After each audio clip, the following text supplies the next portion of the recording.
Good evening, everybody. Thank you for joining us, and welcome to Game Night in the Region on the Region Sports Network. We come to you tonight from Freed Field at Penn High School as Armour Construction presents live coverage of the 2025 Indiana High School Football State Tournament.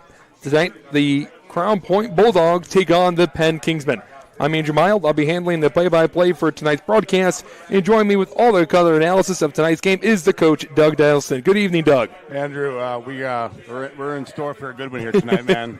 This is going to be a good one. 5A, 6A football goes through these two schools in the last 20 years. So no different. And we were here last year for last year's game, and you're going to mention that, I'm sure. But could be you don't know what's going to happen. It could be a defensive battle, could be a shootout. Anything's up for grabs here. Yeah, last year, me and Doug sat in the same press box at Freed Field where the Crown Point Bulldogs blew out the Penn Kingsmen 35-0. But Doug, looking at the last year's team, it's completely different than this 2025 Penn Kingsmen team that come in at 10-0. They cruise to a Northern Indiana Conference championship. It all comes to their dominant defense and their really good balanced offense. That's what I saw that too. You got 7 receivers with over 100 yards. You got running backs. He's got just a whole, backfield full of guys that can move the football and extend drive. So I think the Bulldogs are going to have their hands full here tonight. It helps for Penn that they went out and they got a quarterback that transferred down from Michigan named Landon Hall. And not only he's been effective, he's also been efficient. He has a very high completion percentage of 75%, 21 passing touchdowns to 2 interceptions. Getting the ball away from this Penn offense is going to be really tough for the Bulldog defense. Yeah, he's thrown for close to 1,700 yards. And, I know we've been blessed with some nice weather here in the fall, which allows that kind of attack, but it's just been impressive. And when I was doing some homework here, I was thinking efficiency was the exact word that I was thinking. And he had 21 touchdowns with only 2 picks, so he's making good decisions with the football. Crown Point for me, though, has been a really tough team to evaluate as the season has gone along. The numbers are fantastic, but they could be better because how many games did Crown Point did not have their starters out there for the second half? And they're also tough because they have a 2-quarterback system. They use both Tice Custy. We also see Cooper Mulaski take snaps from under center. Yeah, again, you think their numbers are good, then you look at Penn's and it's unbelievable how good their numbers are. But, how long has it been? 4 years since they've lost a Doolin game, or whatever? They're the first program to go 7-0 in 4 straight years in the 55 years of the DAC. That's unbelievable with the level of competition, especially it wasn't bad this year with Maryville and Michigan City. No. And so to bring that every week, and as you mentioned, playing a lot of people, second half and fourth quarters of games. So it's going to be who can step up here tonight. Looking at that Crown Point defense, though, it has still been so good. Limiting team to just 2.6 yards per 5 rushing touchdowns. They're led by an IU commit in Trevor Gibbs. And we saw him last year. We were impressed. He had another year under his belt, and he's going to go to the number 2 team in the country next year. And he looks like the kind of kid that could step up and contribute right away. But he's a man-child. He is. He's I expect him to make plays on both sides of the football here tonight. He'll be an interesting player to watch, too, because not only will he be playing defense, we'll also play a little bit of offense. Crown Point coming in at 10-0, Penn at 10-0. The winner will, of course, be 11-0 and win a Section 1 championship. They'll either take on Fort Wayne Northrop or Fort Wayne Carroll. For Crown Point, if they win the game, no matter what, they'll get to play back at home in CP. For Penn, they will either get to host Carroll or play at Northrop. So either way, Penn's going to have the 50-50 chance of playing back here at Freed Field as the Kingsmen have taken their sidelines, and we see Crown Point coming out. Doug, how do you expect this game to go? I mean, they can go many different ways, but after you've done your homework, how do you think this game is going to play out? And I think it's going to be a defensive battle. Yes, I agree. That's what I think. And it's going to be maybe the first quarter feeling out period, who's doing what and what adjustments have been made throughout the week. But, it's almost like these two – It's a train wreck coming. Yes, this has been coming for 365 days. So they've been planning. Somebody in the back of their mind's been planning for this game weeks ago. So it's interesting. And at the end of the day, playmakers make plays, man. Well, that's the one thing about great rivalries, because this is the 3rd year in a row where Crown Point and Penn have faced off against one another. The first time was for a regional championship before it was all moved around. Crown Point won by 1. Last year, Crown Point dominated here at Freed Field. So, a lot of these returning players had that in the back of their mind. And after it was drawn that Penn would take on Portage and they would blow them out, Crown Point would take on LC. They beat them by 28. They knew that at this moment they'd play for a sectional championship and get another chance to beat the Bulldogs. Absolutely. And we were here, as you mentioned, and it wasn't even as close as 35-0. No, it was not. And I'm sure that a lot of these Penn guys remember that, and they don't take many beatings like that on their home field, and that added a little bit of juice in the off-season weights. Well, the thing you and I also talked about too, going out of that game, was what was going into 2025. Lose their quarterback as he graduated and went to Miami of Ohio. They also lost a big contributor to that win, and Larry Elson, their running back, who ran really all over the place on that Penn defense.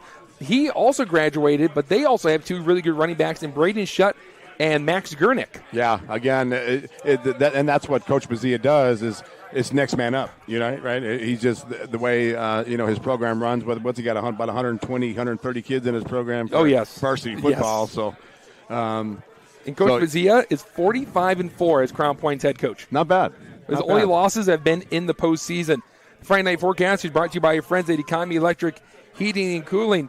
Tonight's forecast, it's a bit chilly, but it's 51 degrees. Expected to get a little cooler as Penn won the coin toss. They deferred. Crown Point will be going to left to right on your screen as we get ready for a sectional championship to be put on the line. As this is a Quintel kickoff. This kickoff and all kickoffs are presented by Quintel Incorporated. Quintel Incorporated specializing in the reconditioning, repair, and remanufacturing of heat exchangers.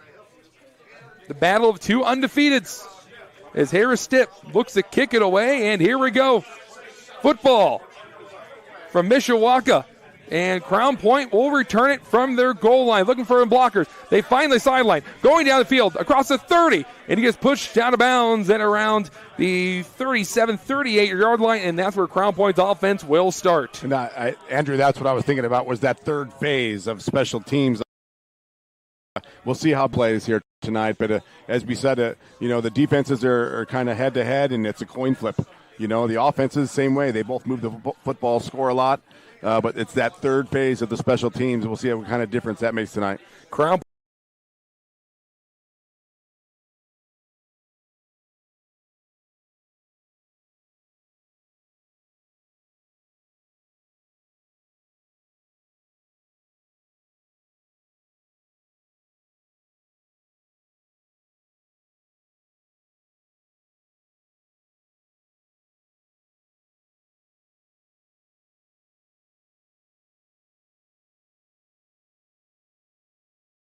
Points offense coming in, 3 points both in through. It has been the run game this year. Takes their huddle from the side. First play, 2-yard Wildcat. 30. Watching the Penn sideline, they were working guys in and out still. There was almost still, they almost got caught with 12 guys on the field. I think they caught Penn not ready to go there. A 68-yard rushing touchdown for Crown Point as they take the lead. That was A.J. Summers. What a run by Summers. Or Gurnick that get the carries, but they put Summers in the Wildcat, and it pays off. You got everybody in the press box up here looking on the in the roster, figuring out who is this guy, where'd he come from, but yeah, they caught Penn off guard there, absolutely. Summers just 20 carries for 103 yards this year in 1 touchdown. The second one comes at a really big time as Crown Point just 17 seconds into the game are up 7-0. We'll step aside and come back after this short commercial break as you're watching Game Night on the Region Sports Network, the only game in town.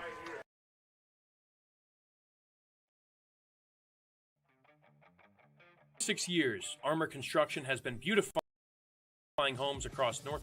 From expert roofing and durable siding to eye-catching custom copper work, Armour Construction does it all with the highest quality and integrity. Serving Lake, Port, and LaPorte counties, trust the best exterior construction company to protect your.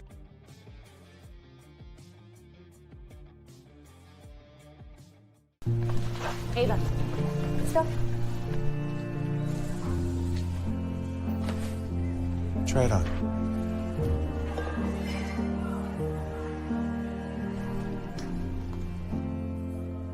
The shortest distance between two people is a smile.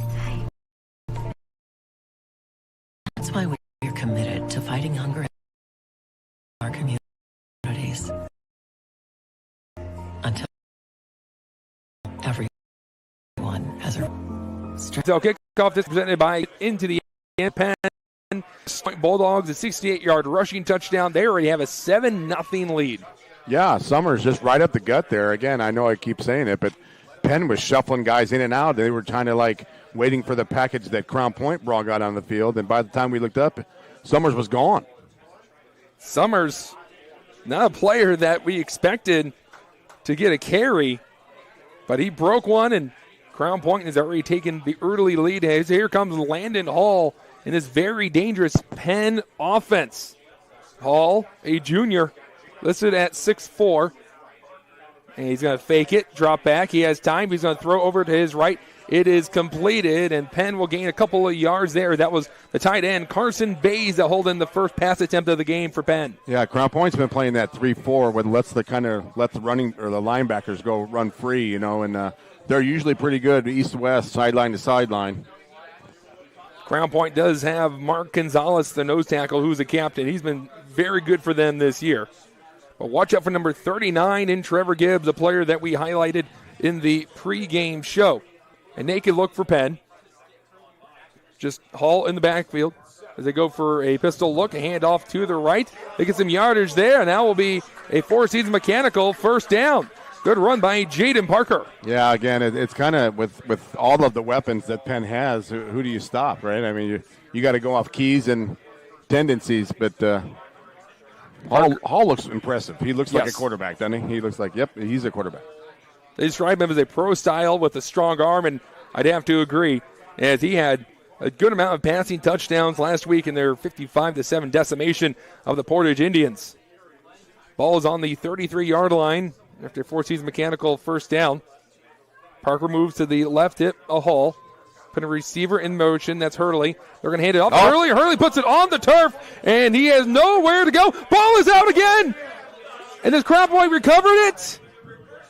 I don't think so. But that's what neither team can afford to do that here tonight. Hurley was able to get on top of the football, but they lost a lot of yards there, backing them up inside their own 25. It was dropped and then ripped away, and somehow Hurley recovered 2 fumbles on one play, Doug. Yeah, sometimes you just fall on it and then take your medicine, right? Hurley, who's got some serious looks from colleges, he's a 6'4 junior who's been a favorite target of Landon Hall. Pistol look, 2 receivers to the left, and they're going to hand it off to Parker. Parker looking for a hole, nowhere to go, and here comes a pack of Bulldogs to push him back. Yeah, they did a great job of flocking to the football there. Like I mentioned, they play that. The style that they play allows them to fly around and make plays, so it is big third down here. 3rd and 18 for Penn, under 10 minutes in the first quarter. Crown Point been excellent against the run game this year. They only allow around 62 yards per game on the ground. Of course, they allow a lot of passing yards this year. That's due to Crown Point getting off the big leads and only having to guard the pass game. Yeah, a little bit of garbage time, right? Exactly. They're going to change at running back as Blake Ewald has come in for Parker. 3 receivers to the right. Penn going to air it out. They're going to try and get downfield for the first down. Pressure. Hall gets out of it, throwing to his left, and it goes out of bounds. Great coverage by Crown Point's defense. And after an initial first down, Penn has to punt it away. Yeah, they brought the pressure. Hall did a good job of keeping his feet moving, keeping his eyes downfield, but he was definitely being rushed here. You don't really have a play for 3rd and 18 when you're facing a 10-0 Crown Point team. It's early on. But the last thing you want is this to become a 2-possession game. Exactly, and you don't want to throw a late pick across the middle. Just live to see another day. Stipp will punt it away. 2 returners back for Crown Point. And this is a nice punt. Signaling for the fair catch is Griffin Van Tischelt, and Crown Point will start at their own 40-yard line. What a start for Crown Point, though, offensively, and being able to bounce back defensively after allowing that first down. It was kind of remind me of last year's game where it was just an onslaught. It was just, Crown Point just kept bringing pressure on both sides of the football. Didn't let Penn ever get caught up emotionally. They were chasing the whole time. Well, Crown Point only ran one play. If you're just joining us, with a 68-yard rushing touchdown by A.J. Summers. This is a tight formation here. Crown Point going to the left, and that hole is closed up quickly as Max Gurnick, the sophomore, was hit at the line. No gain there. Yeah, things kind of settled down now, right? I mean, after that first big play, it's kind of like, okay, it's a four-quarter game. We say it all the time that you can't win the game in the first quarter, but you can lose it. Exactly. If things get away from you right now, you don't want that if you're Penn. It was a 2-yard game, and it's the big man taking it up the middle. And another wildcat look for Trevor Gibbs, and Gibbs gets the legs churning. He gets about 3 or 4 yards there, making about third and manageable. There are no rules here tonight, No. right? Just move the chains, It's a time of year where it's live to see another day, and this is the time of we've been working on those plays continuously in practice. Yeah. Now it's time to toss them into a game and see how they work out. Yeah, the playbook is wide open. And I bet Penn was not preparing for some of these looks. Penn late to substitute again.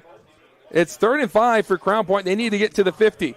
Crown Point going to throw, and it is batted down. Big play. That's been the question mark, as you mentioned, Andrew, all year, is that Crown Point quarterback position. Yes.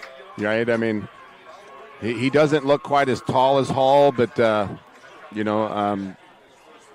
that's Gusty there, 6'1", junior, 185, but he looks a little shaky. Tice Custy, the 6'1 junior. His pass was batted down by John White, the defensive tackle, who had a touchdown against South Bend St. Joe's to close out a 9-0 regular season for Penn. Crown Point punted it away after a 3-and-out. A really good punt. Friendly Crown Point roll towards the end zone. Crown Point trying to save it, and they quite can't get there in time as Clark had his hands on the football, but the ball landed on the gold turf in the end zone, and Penn will catch a break. Yeah, that's a small win for Penn there. It is. That 3-and-out. Well, you said that third phase of the game, special teams, if Crown Point plays that perfectly, Penn starting at the 1-yard line instead of their own 20. That's a 19-yard difference. Right. That's maybe a little directional kick, right? Well, Penn taking their time to get out there. 7:53 to go. Penn starting on their own 20. They're trailing by 7 against Crown Point. You're watching coverage of the Indiana High School Football State Tournament on the Region Sports Network presented by Armour Construction. Hall out of the pistol, hands it off, going to the right, nowhere to go. Wrapped up immediately at the line, no gain for the Kingsmen. Held the carry by Blake Ewald. It'd be wise for them. They continue. They're kind of running away from Gibbs. I don't know if you noticed that. They're trying to get away from him, and Gibbs is chasing him down, but that's probably a wise move for Penn. Gibbs with 55 tackles this year, and he played in 9 games. He missed one. Penn on a 2nd and 10. They're going to throw. Hall looking to his left. He spins the rock. It's completed. Nice hook up here around the 30. That'll be a first season mechanical first down. That was a great pattern. It was one of those. We right in our angle here. He threw that before the break. Mason Bernacki, 6-foot sophomore. Bernacki had a 49-yard touchdown reception last week against Portage. Again, they have so many different weapons in the receiving room. Handoff up the middle, and the good push by the Penn O-line gets some yards for the Kingsmen. Yeah, 3 or 4 yards a pop here, Andrew. Braden White got the carry there for Penn. Maybe the guess about the defensive struggle will come true. Colden Hernandez in the backfield. 2nd and 5 from their 37. For a tight end in motion, Hernandez will get the carry, goes right into one of his linemen, and Crown Point takes advantage of it. Trevor Gibbs there for the tackle. It's like Gibbs and number 45, Garrett Ortiz, 6-foot sophomore. Ortiz came in with 53 total tackles and a big hit against Michigan City. 3rd and 5. I believe he's the son of the assistant coach, David Ortiz. I'd be confused with Big Poppy from the Boston Red Sox. Not that guy. 3rd and 5. Penn, on their last drive, got a first down, and they were stopped this same part of the field. Hall going to his right. He's stepping up. Pressure coming. Hall running, and he will tuck it in, get the first down, and keep this drive alive for Penn. Good decision there. He was kind of loose with the football. I was kind of waiting for Crown Point to come from behind and do the old peanut punch or whatever it's called. Peanut punch. There you go. But specialized by Chicago Bears cornerback Charles Tillman. Yeah. But he's got some mobility for a big guy. That's what makes Landon Hall so good is he makes just good decisions time and time again. And now twice now we've seen him throw it out of bounds on a 3rd and long, and that time on a 3rd and manageable, got the first down.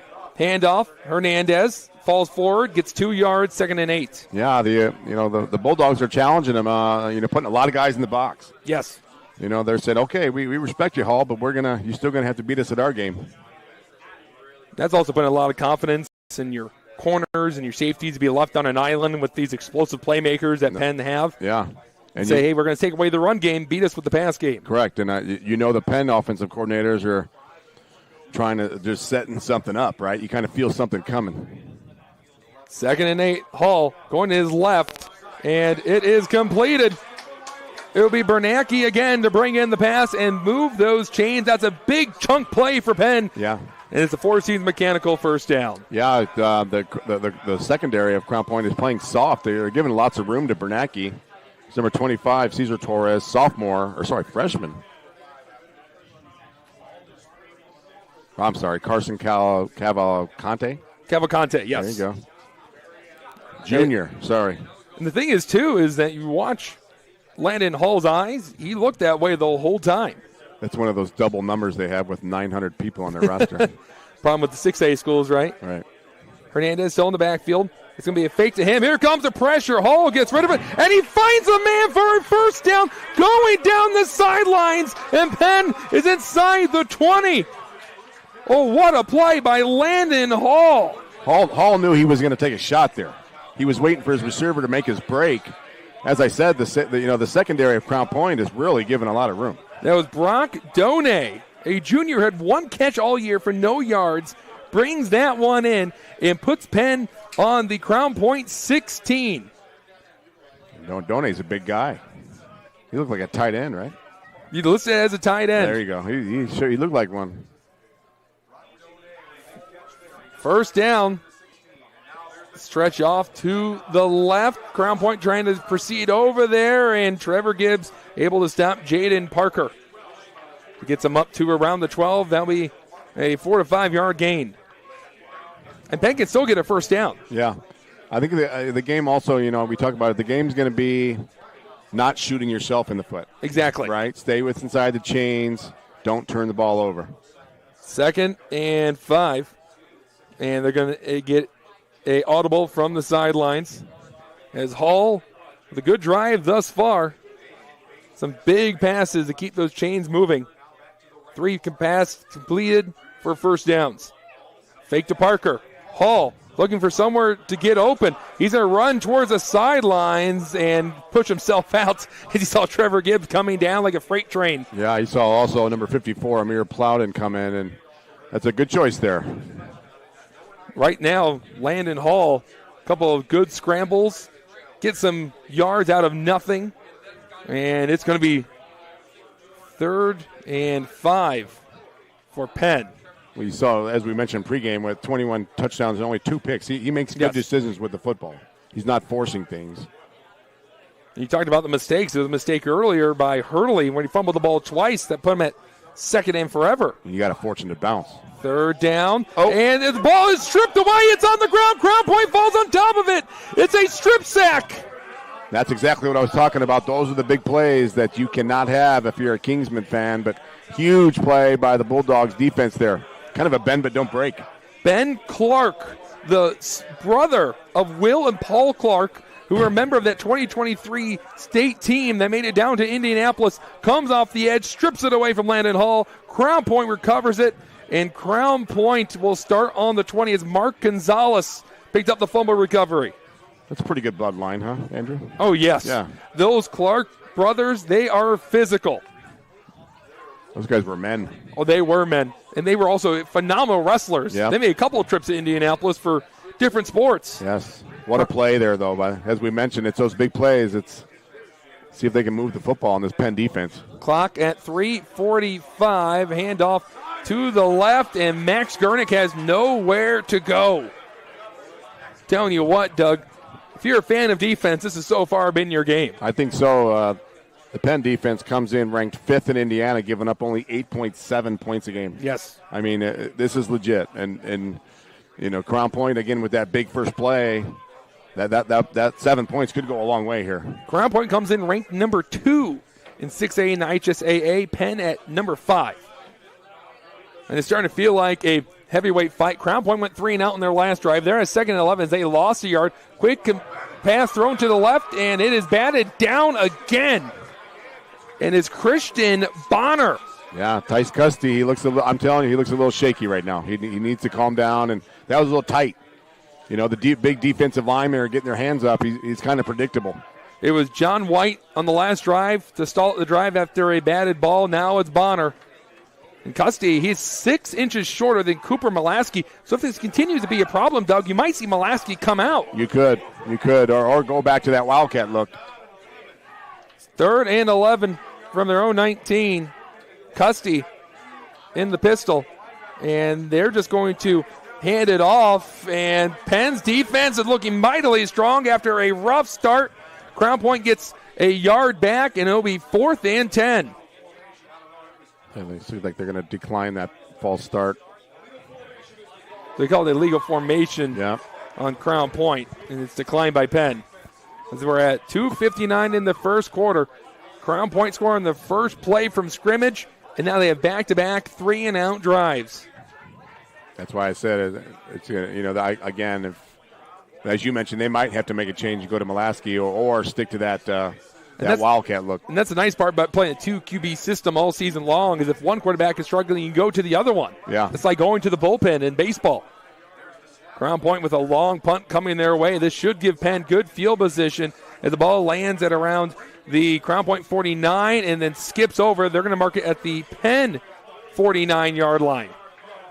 Well, here we go. Penn's defense has been giving Crown Point's offense some fits, and Penn was marching down the field until Ben Clark made a phenomenal play. But all in all, I'm really impressed by the play of Landon Hall. Yeah, again, like I said, he's got to keep the ball closer to his body. That's true. And you mentioned that too when he ran for that first down, that he was holding it kind of loosely, and you saw it there when Clark was able to jump from his blind side and knock it away. Right. Crown Point took advantage of that. Ball on the 49, and a handoff. Hernandez found the hole, and he's going down the field, across the 20, 15, 10, 5, touchdown Penn. The Kingsmen are on the board. Yeah, I was thinking that they can only hold them for so long. That they're going to have to, the Bulldogs are going to have to figure out how to move the football on this Penn defense. Colden Hernandez, who's been a jack-of-all-trades type player this year on defense and on offense, rumbles 49 yards for the touchdown, and Penn is an extra point away from tying this game. Last year, they did not score a single point against Crown Point. Right. That was a very one-sided game last year, but that was a long time ago. After an incredible start for Crown Point, Penn has taken control of this game for the moment. Looks to kick this extra point in, and Stipp knocks it down. We have a tied game with 2:45 to go in the first quarter. As you're watching IHSAA Football State Tournament presented by Armour Construction on the Region Sports Network, the only game in town. Thinking about what to do after high school? Consider a career with Boilermakers Local 374. As a Boilermaker apprentice, you'll earn while you learn. We offer excellent wages and benefits, and as part of our no-cost hands-on apprenticeship program, you'll learn from the best in state-of-the-art training centers and on the job. Become a union Boilermaker and get on your way to a great career. Find out more, visit www.local374.org or call 219-845-1000. From lighting up Friday night football to powering the classrooms that shape the students of Lake County, IBEW Local is region schools and the communities we call home. A career electrician could great move. Next cap might be a hard hat. IBEW Local 697, powering futures, powering the region. Quintel kickoff. This kickoff and all kickoffs are presented by Quintel Incorporated, handling jobs of all sizes throughout the country since 1994. Doug, so far it's been nothing but electrifying for this game. We've seen a 68-yard rushing touchdown and now a 49-yard rushing touchdown, and we are all tied up at 7. I think it's been exactly what we expect, right? That we have Crown Point still trying to figure out this Penn defense, and other than the Penn turnover, you know, they've been moving the football pretty well. Kick is away. This is going towards the end zone, and this will be an automatic touchback. Crown Point will start at the 20, back-to-back 3 and outs after the 68-yard rushing touchdown on the first play from scrimmage. And so far the problem is they can't get the ball past the line of scrimmage with 2 batted down passes from D linemen. So what do? Do you move the pocket? You know, do you roll them out? That's the thing about Crown Point. I remember last year, even with Ehrlich, that's what made him so good, is that he could read the defense and knew exactly where he was going to go before he snapped the football. And it was just quick dump down completions, get the ball in the hands of his playmakers, and they do the rest of the work. Yeah, and it was a very sharp ball, too. It was on a line and very decisive. Cussey's still out there playing back. Crown Point has a tight look. Drop back to pass. Throwing over the meat is yet to complete. Check out the IBEW Local 697 electrifying plays from this week's football action. Visit regionsports.com, Facebook/RegionSportsNation, or on Instagram. The electrifying plays presented by IBEW Local 697, the electrical professionals. Yeah, he had Gibbs cutting across the middle. Like a drag route. And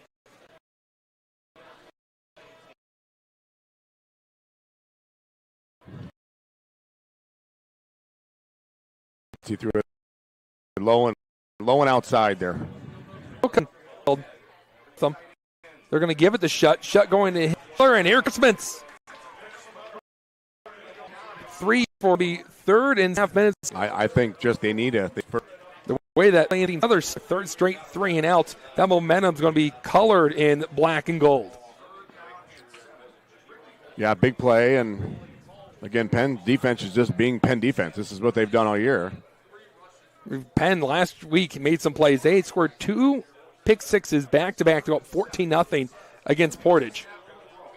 Custey going to throw, steps up, throws over the middle of the field, and he completes his first pass, and what a time to do it. The Four Seasons Mechanical first down as Caden Smith reels it in. Yeah, Custey had time. He set his feet there, squared his shoulders, and he looked good with the football. That's got to be good for the young man and help him feel a little better about it. Yeah, we were talking about how good the offenses and defenses have been for both sides because they do such a great job of commanding the line of scrimmage. That was a question coming into the game, as Crown Point has only been sacked a few times. Their O-line, their front 5, has done a great job this year keeping their quarterbacks upright. Yeah, they're bringing in the beef look here. The Crown Point going for that Wildcat formation. It's Summers again. Summers lowering his head, taking a tackler with them as he moves it up to the 45-yard line for a 5-yard gain. If that continues, there's a flag on the field. It's going to be a holding call on Crown Point. Yeah, 95, his helmet came off. He's going to have to sit out a play, but that'll be John White, the senior, who had a batted down pass earlier. He'll be subbed in as Mohammed Al-Kaburi comes in. Yeah, the way Crown Point came in again, that was almost like the the play that exactly the first play they ran. They went 68 yards for a touchdown, and they ran it quick. But again, you can't. I don't think if you're Crown Point, you don't want to make a habit of getting behind the sticks. No, you want to be in a spot where you feel like you can run the football. You had a hard time gaining 10 yards the last couple of drives, let alone trying to gain 20.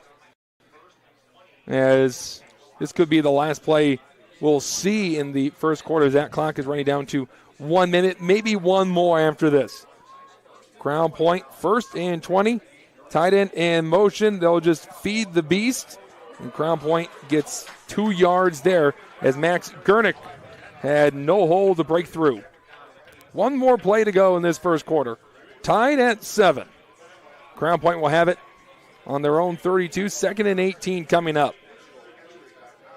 Yeah, if you're Crown Point, you want to keep it out of Hall's hands as much as you can. That's true. You know, you keep him on the sideline. Crown Point taking their time. The thing about Crown Point and them dominating teams this year, they're allowed to get guys out there to give them some varsity reps. That's what makes them so unpredictable. Fake handoff, blitz picked up, running for his life is Custy. Custy lowers the head and has a physical quarterback, not afraid to take a hit, and he'll get some of those yards back if they're a holding play. Then be 4 yards, and that'll be the final play of the first quarter. What a start here from Freed Field as Crown Point and Penn are tied at 7. You're watching IHSAA Football State Tournament presented by Armour Construction on the Region Sports Network, the only game in town. Four Seasons Mechanical proudly serves Northwest Indiana, providing quality, reasonably priced, reliable service. With a quality and comfort guarantee, the professionals at Four Seasons Mechanical offer a wide range of services in heating, ventilation, and air conditioning. Whether it's residential or commercial, Four Seasons Mechanical is there 24/7. To find out more, the website is Four Seasons 756 4 Seasons Indoor Air Quality Specialists. Old Man Winter is just around the corner and will soon begin to drop, and not the time to be left in the cold. The economy, electric heating and cooling can tune up that old last for years to stay comfortable this winter.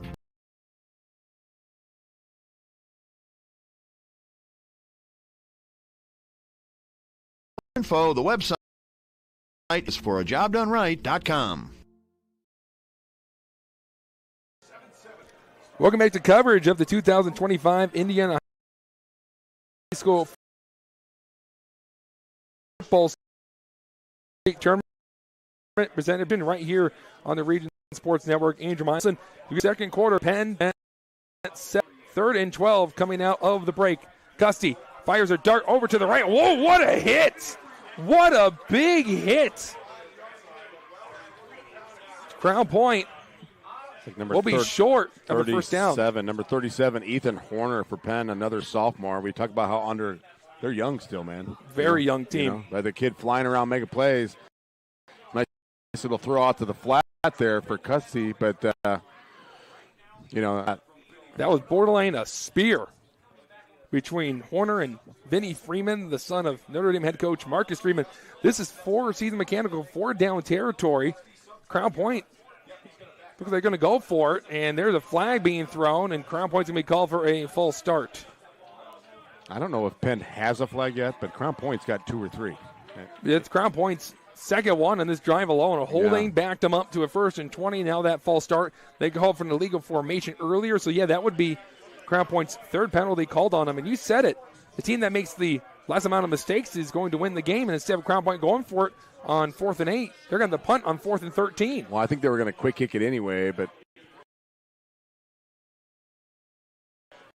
maybe it was like a pooch kick by Custy that was coming up. Yes. High snap. Crown Point able to get it away. Penn has yet to try and return one as Hernandez will try and return it. He's been able to get through some of the Crown Point tacklers as he was going east to west, and he didn't get too many yards there, but they'll be pinned at around the 27-yard line.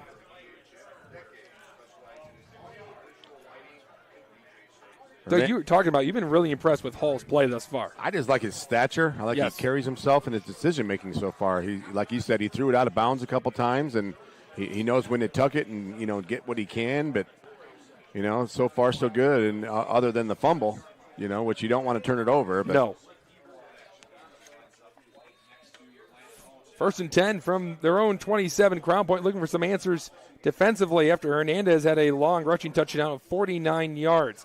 Ewald will get the ball, go to his left. Crown Point drags him down. Gain of about 2 or 3 yards there. It'll be 2nd and 8.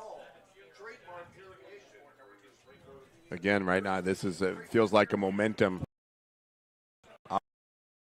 opportunity for Penn.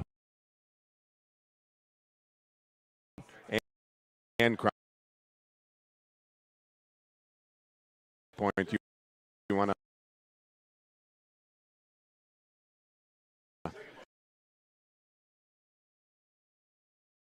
If you're Crown Point, you don't want to, behind here. Penn, they're not afraid to run play action. See if they can line on. Looking for a first and wide open. One of those routes that time and that right on. Fan favorite here in Penn, coming down from Michigan, taking over a historic program like Penn that has won 23 sectional titles, 6th most all time in the history of the football tournament. Here comes pressure, and Hall gets dragged down. It's a sack by Clark, his 2nd of the game. What a huge play. It looks like he just idea. You just got to dump it at that point. That's the thing about that right now, that left side of the line, not knowing when Ben Clark is coming. Yeah, and again, as we mentioned, you're trying to stay away from, the other men from the Crown Point defense. And you're so focused up on number 39, you're not worried about number 1. Right, you're calling him out every time, but number 1, Clark snuck up on him a couple times. Clark came in with 2 sacks on the year. He has 2 sacks in the game.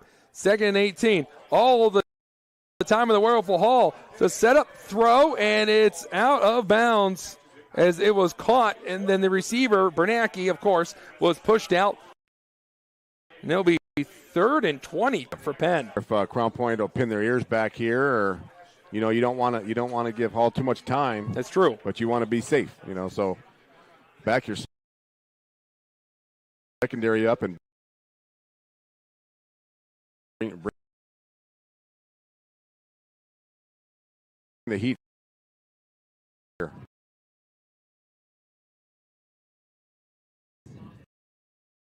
Keep him in front of you. Yeah, the last thing Penn has is to get behind this wide open.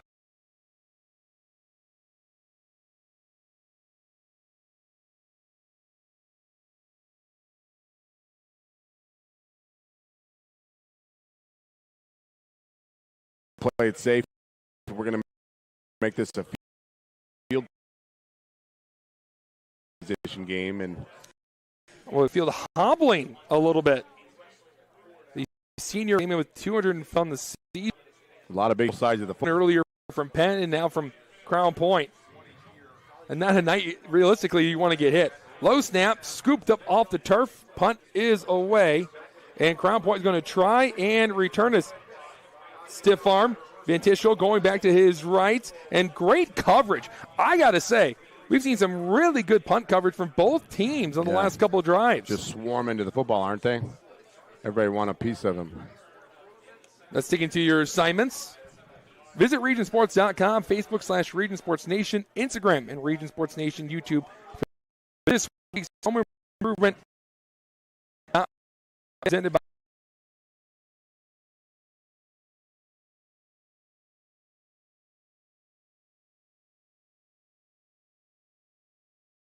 Inverters, and then down with once offense stalled out. They able to get into Penn territory after they score on their first play. They will begin this drive on their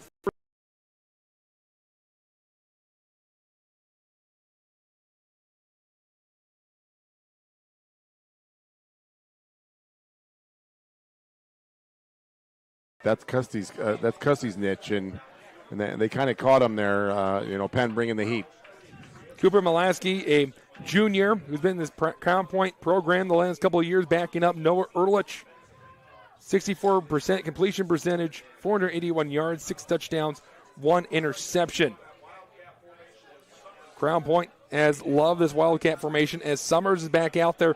They stack up that left side. Summers going right into the pile of human beings and nowhere for Summers to go. Again, I think it's just, when you get behind the sticks against this Penn defense, you might as well just, take what you can on the ground and flip the field position again. It feels like both ways, too, because Crown Point had that sack, and you can tell that Penn was kind of going through the motion zone, that the drive was pretty much done for after that. And I'm interested to see if Crown Point will do the same, but really have not seen their offense struggle like this all season long. Well, again, you're talking about a top 5, top 10 defense in Penn.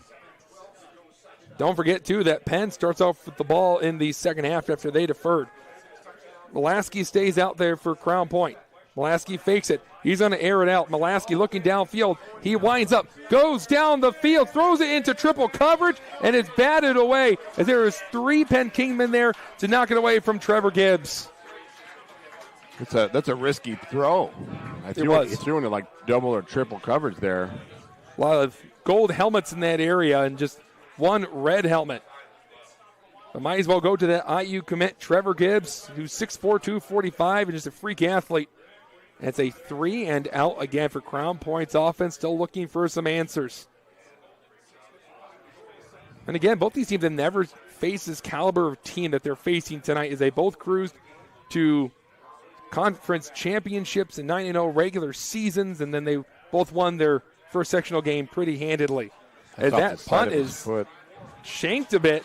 Friendly Crown Point roll, and Penn will start off this next drive on the 45. That was missed off the foot of Oliver Brewer. Yeah, again, here's the chess match back and forth, right? And this could be just a field position game for the rest of this first half with 6:47 to go in the second quarter. Yeah, and again, this is an opportunity, as you mentioned, as Penn gets the ball coming out in the second half. They could double up here. Exactly. Huge turning point right here. This next 10, 15 minutes of this football game. Crown Point has been the benefactor of 2 Ben Clark sacks to stall Penn drives. One was a fumble that was recovered by Crown Point, and then a sack backed up Penn to 2nd and 22. Colton Hernandez in the backfield. He had the 49-yard rushing touchdown. Couple receivers to the right. They're going to give it to Hernandez. Hernandez cuts and then drives and moves up to the 50-yard line. That's a 5-yard gain, making it 2nd and 5. Yeah, if you're Crown Point, there's absolutely no hurry.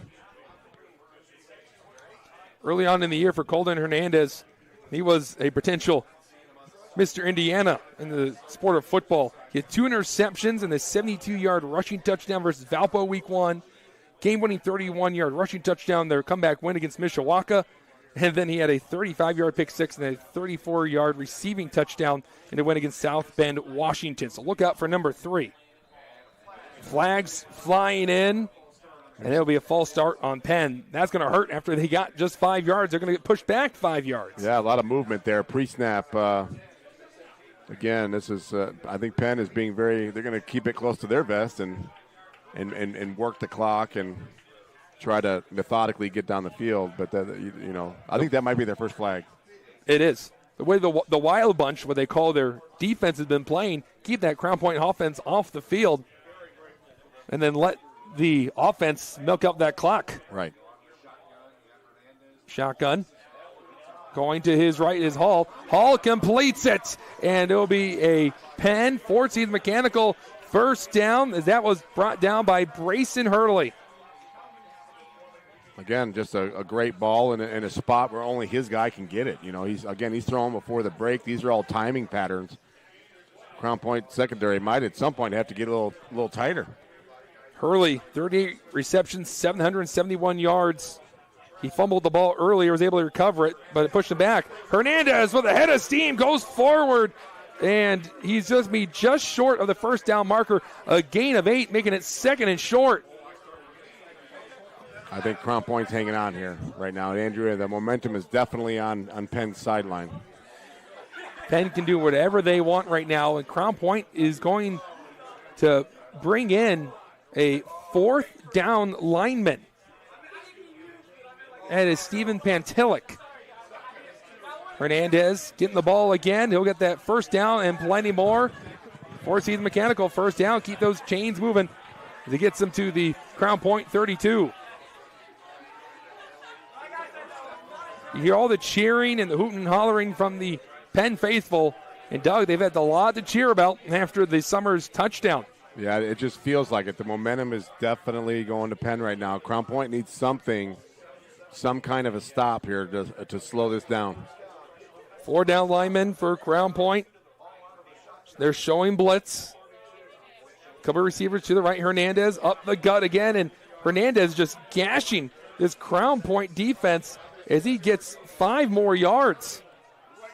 Yeah, the offensive line of Penn is really doing their job. They're creating holes and really instilling their will right now on the Crown Point front four. What makes Hernandez so dangerous, though, in that backfield is that quick first step. Just a bolt of energy, goes up the middle and hits that hole hard. Hernandez fed again, and this time Crown Point will stand him up. Lost maybe a yard there as Trevor Gibbs runs in and pushes him back, making it 3rd down and about 4 coming up for the Kingsmen. As you mentioned, they move him around. They move Gibbs around to try to, deceive the offensive line. But yeah, I'm just waiting for him to pull one right out of his belly, a little RPO, and dunk it right over the linebacker's head. It just feels like it's coming, Andrew. You have 2 receivers to this right side in Hurley and Bernacki. They're going to go that way, and Hurley brings in. Hurley makes a man miss, and Hurley falls forward. Is he in? He's going to be just short. No, they're calling it a touchdown. Touchdown, Penn. The side judge deferred the call to another referee, and Penn takes the lead. Yeah, right now I think Crown Point needs halftime. They do. They need to get back to the drawing board because Penn's got everything going right now. Penn's going to work to get the football back again this half. You watch. 3:24 to go, getting closer to the halftime locker room. The Crown Point, one thing about them, they've been really good at halftime adjustments. But this Penn defense has been extremely strong this first half. They've scored 13 unanswered points. Now make that 14 unanswered points. Penn has a 7-point lead as their fans are up and cheering. They have a 7-point advantage. You're watching IHSAA Football State Tournament presented by Armour Construction on the Region Sports Network, the only game in town. Earn while you learn from the best hands in the business. The Bricklayers Allied Craft Workers for Indiana, Kentucky Apprenticeship. That's right. This is a paid apprenticeship. Education while learning a trade and getting paid. For me, the most about this apprenticeship program is after the process starts.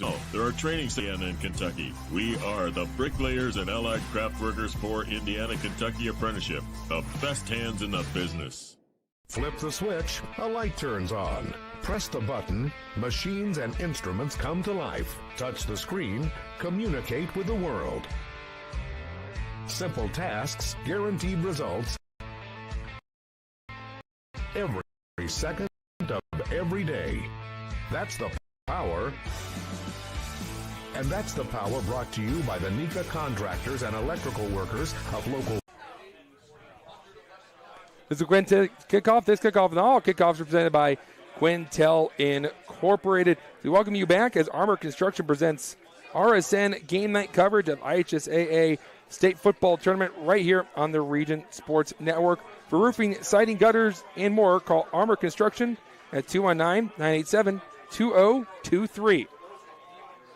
Andrew Mild, Doug Nelson. Penn has a 7-point lead, and they get the ball to start off the second half. This is a must-have-it drive for Crown Point. If nothing else, just to run it out to get to halftime, only down one possession, because it feels it's 14-7 on the scoreboard. It feels a lot worse than that right now. It's a good thing that Crown Point got off to such a hot start as Molaski stays out there under center for Crown Point. Trips formation, quick pass, and here comes the Penn defense to lower the shoulder as Caden Smith brought in the bubble screen, and Penn was quick to read it. It looked like it was telegraphed. It was. It was very slow, evolving play. as it looked like it was Wrigley Hull that came in and got the tackle there. Push back Crown Point 2 yards. If Penn can get the ball back and score again, 14 points might feel insurmountable I'm telling for the Bulldogs. Yeah, that's their plan right now. Mulaski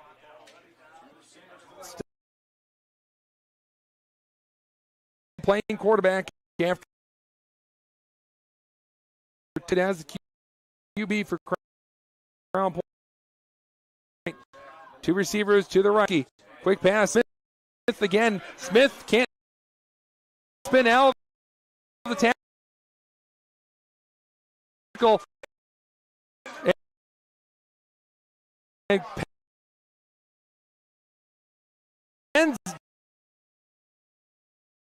defense is all over the place right now. Yeah, they're absolutely. Crown Point's trying these little check bubbles from both sides. Much from the joking. There's a point of time on the play clock, and it looks like they're just going to let this go before they call a timeout. And there it is.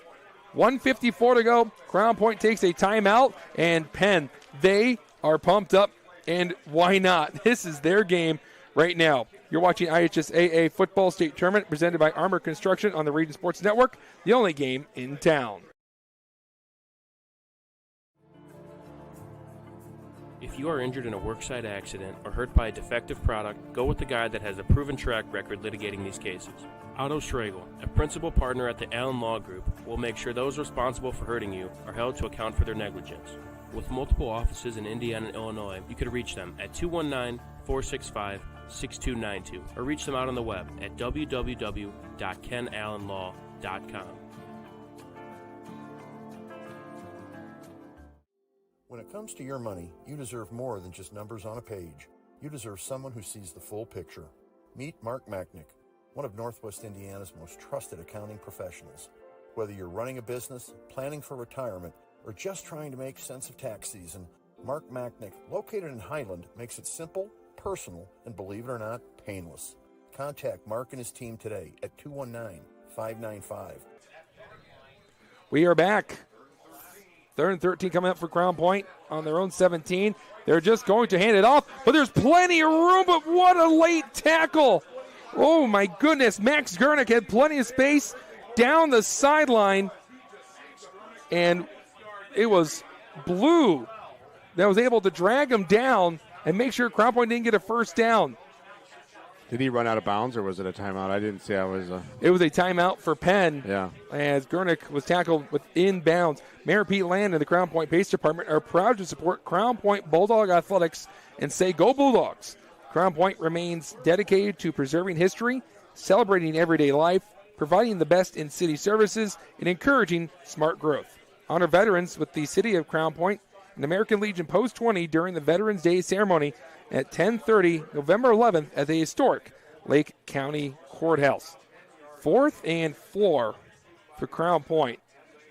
And Doug, this might be an opportunity to try and get Penn the jump, but it would be really tough in my mind that Crown Point would go for it and give Penn really good field position with 2 more timeouts to work with. At least maybe get him to burn another timeout. That's true. Right? I don't know if you're allowed to call back-to-back timeouts like that. I don't think the same team can. Right. So my point is that Crown Point might run their offense out here just to give Penn a little look, but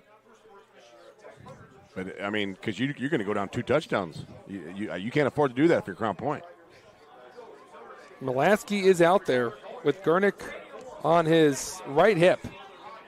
And now they're going to put some tight ends in motion, just trying to get Penn the jump here. It's 4th and 4, so a neutral zone infraction would give Crown Point a Four Seasons mechanical first down. They might just run this out and then potentially see a pooch kick as Pulaski dropped back, and now he is going to punt it, and no one's back there as it will keep on rolling. That's a really nice punt by Mulaski, and that will put Penn on their 32 before the ball gets stopped dead in its tracks. That worked out pretty well for Crown Point. Well, not only does it push back Penn, but also ran 12 seconds off. 1:34. Penn has 2 timeouts, and I got to think that you're going to see them go to the air here and Landon Hall, because Penn, if they roll the dice here and get a touchdown and they get the ball to start off the second half, they'd be one drive to start the second half away from going up 21 points and possibly stealing the deal. Yeah, again, it just feels that way too. At Crown Point, you can't allow that if you're Crown Point right now. Hall fakes it. Quick throw to the right in Hurley. And Hurley tackled inbounds. Good work by Crown Point. That's good situational football as A.J. Summers had a tackle. Yeah, they're in no hurry here, Andrew. Yeah, Penn just letting this run. Surprised here. Maybe they just want to head to the halftime locker room celebrating an excellent first half. I don't think so. I think they're looking to get up 2 or 3 possessions here. Hall setting up, going to his right, throwing towards the sidelines, and it's incomplete. Then it helps out Crown Point as they have a couple of timeouts remaining. And we're under a minute, but an incomplete pass means that clock is stopped dead at 59.8. Sure. And that was Carson Cavalcante with the coverage during this near sideline. And he's been burned a few times by Mason Bernanke. Yeah, what do you do here if you're Crown Point? Do you bring some heat? Bring Clark and Gibbs? That looks like they're dropping back. Might be running a zone coverage here, forcing Hall to beat them. And they're just going to hand it off to Hernandez. Hernandez had a head of steam. He falls forward, and he'll be short of the first down marker, but not by much. It's going to be 4th and 1. Andrew, I'm going to tell you right now, I think that play call helped Crown Point. Yes. They're letting Crown Point off the hook here. Yeah. Stop the clock. Now they're starting it again. They thought possibly Penn going to. Looks like they're not run down. Timeout. The point is now in this first half. Half is had a chance and it off. You would be your guy to put it through the air and get you down the field and get some points. The way he's been moving the football, at least getting field goal range. Even a field goal would give you a 2-possession lead. Right. 18.9 seconds, and Penn just took a timeout. 14-7 the score. Stay with Region Sports after the game as we send it back to the Centier Bank studio. RSM will recap all of tonight's action from around the region, all from the Centier Bank studio. Penn lined up to punt it away on 4th and 1 from their own 41. Really conservative. Way more conservative than we thought it was going to be. I thought for sure. Yeah, that whole series. What's the point of calling timeouts to get the ball back if you're not going to try to score? I thought for sure it was going to be the Landon Hall show to close out this first half. I really did. But instead, Crown Point, they're playing up. They're expecting possibly a fake here. But Stipp will just kick it away, and it is going to roll. There's no one there to return for Crown Point. Clock running down to 8 seconds. Ball stopping within the 10, 5 seconds. And Penn has finally touched it. 5 seconds. And Crown Point, they're just going to take a knee, send this to the halftime locker room. They'll walk away with a minor win at least to close out the first half with a lack of aggressiveness from the Kingsmen. I agree full-heartedly. I really thought Penn would try to jump on them and get a couple possessions there. And you and I, for the last 4 years, have seen how good Crown Point has been in the second half after they make some adjustments. Them playing as bad as they did in the first half and only going to the halftime locker room down 7, they'll take it. They will take it. The ball is on the Crown Point 8. It looks like Mulaski will just get it, take a knee here, and he will. And that's how the first half will end as Penn scores 14 unanswered points, and they are skipping towards the locker room as we'll have 24 minutes of action after this halftime break. We'll have a Commissioner's Corner. We'll come back with a score update from around the region and then break down the first half and get you ready for the second half. You're watching IHSAA Football State Tournament presented by Armour Construction on the Region Sports Network, the only game in town. It's time for the Commissioner's Corner, an exclusive weekly commissioner of the IH Lighting. Now for an up-to-the-minute report about what's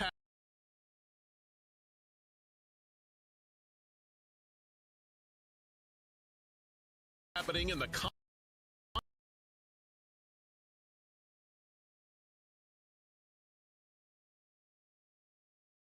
changing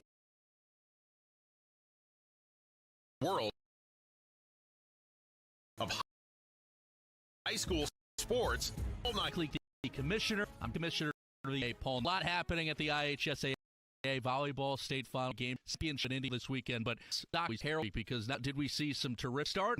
You were. Yeah, absolutely. Historically, is the furthest that we've ever gone into overtime before we were able to declare a winner, and so but there was a lot of drama. You know, the kids, it's the wild world of sports for those people in my age generation. You know, it's certainly the thrill of victory and the agony of defeat at the same time, but man, it was exciting.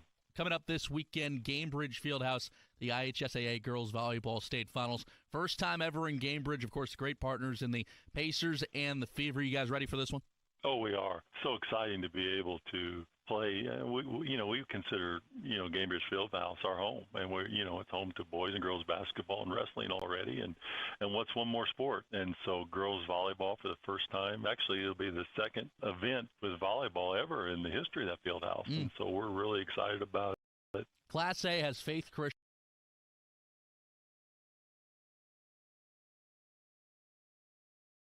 against Trinity Lutheran. And it's still facing Boston again, and then Carrollfield for Paul. It's 4 matches for the price of one all day, and you're talking about the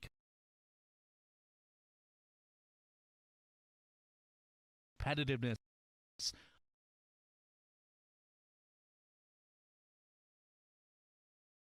of high school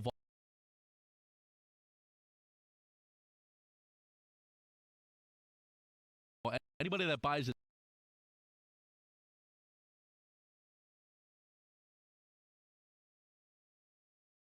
Is going to be entertained by volleyball, and we share. I mean, there are girl products of in if you're volleyball out of the institute, incredible volleyball all day long. It's the Commissioner's Corner. I'm Brendan King with Paul Neidig, the Commissioner of the IHSAA. And Paul, as we hit November, our first Commissioner's Corner this month, before you know it, we're going to be crowning state champions at Lucas Oil Stadium with Sectional Championship Friday coming up this weekend. This thing always flies by, and before you know it, you're going to be handing out medals in downtown Indy at Lucas Oil.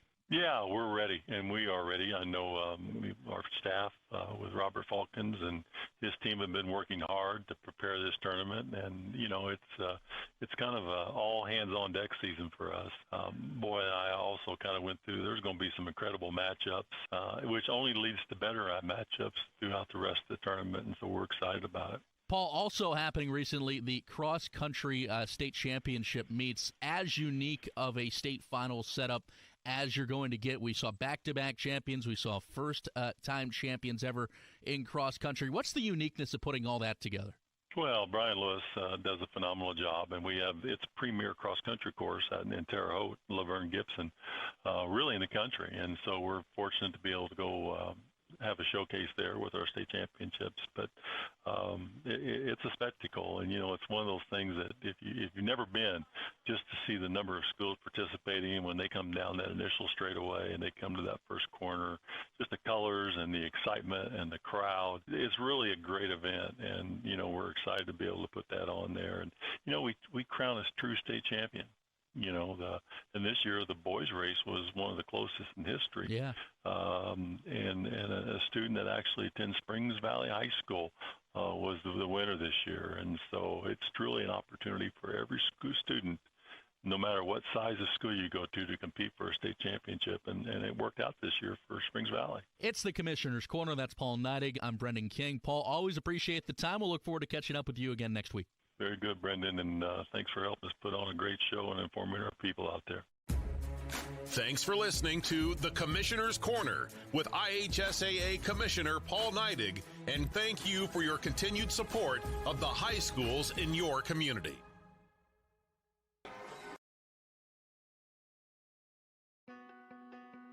Life isn't always loud. Sometimes it's the quiet moments that matter the most. Of effort, of a dream taking root. And behind those moments, there's trust. Thank you for trusting. Send to your bank with those moments and making us a part of your story.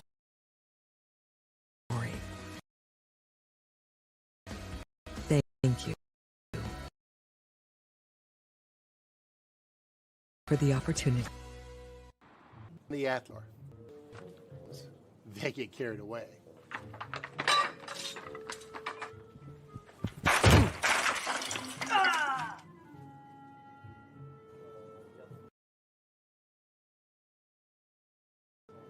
Athlete.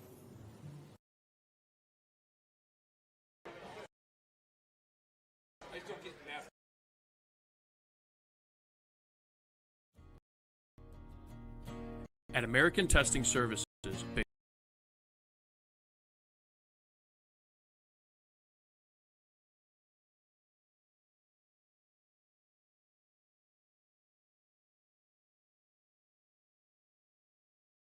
in Hobart, Indiana.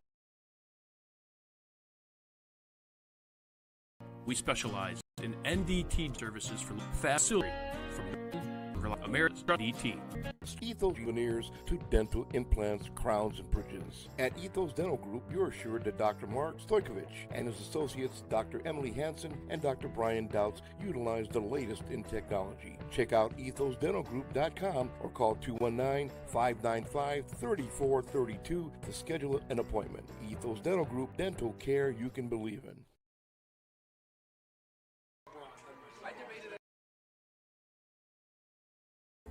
Located in the heart of downtown Indianapolis, the newly renovated Hampton Inn is within walking distance to over 30 restaurants and attractions, including Lucas Oilfield and Gamebridge Fieldhouse. Hampton Inn has much to offer, including a hot breakfast, high-speed internet access in every room, as well as a fitness center. Why wait? Make your reservations today. Call 317-261-1200 or make them on the web at hamptonin3.hilton.com. Hampton Inn, Indianapolis, downtown. Some see a wrestling match. We see a 6-minute lesson in grit.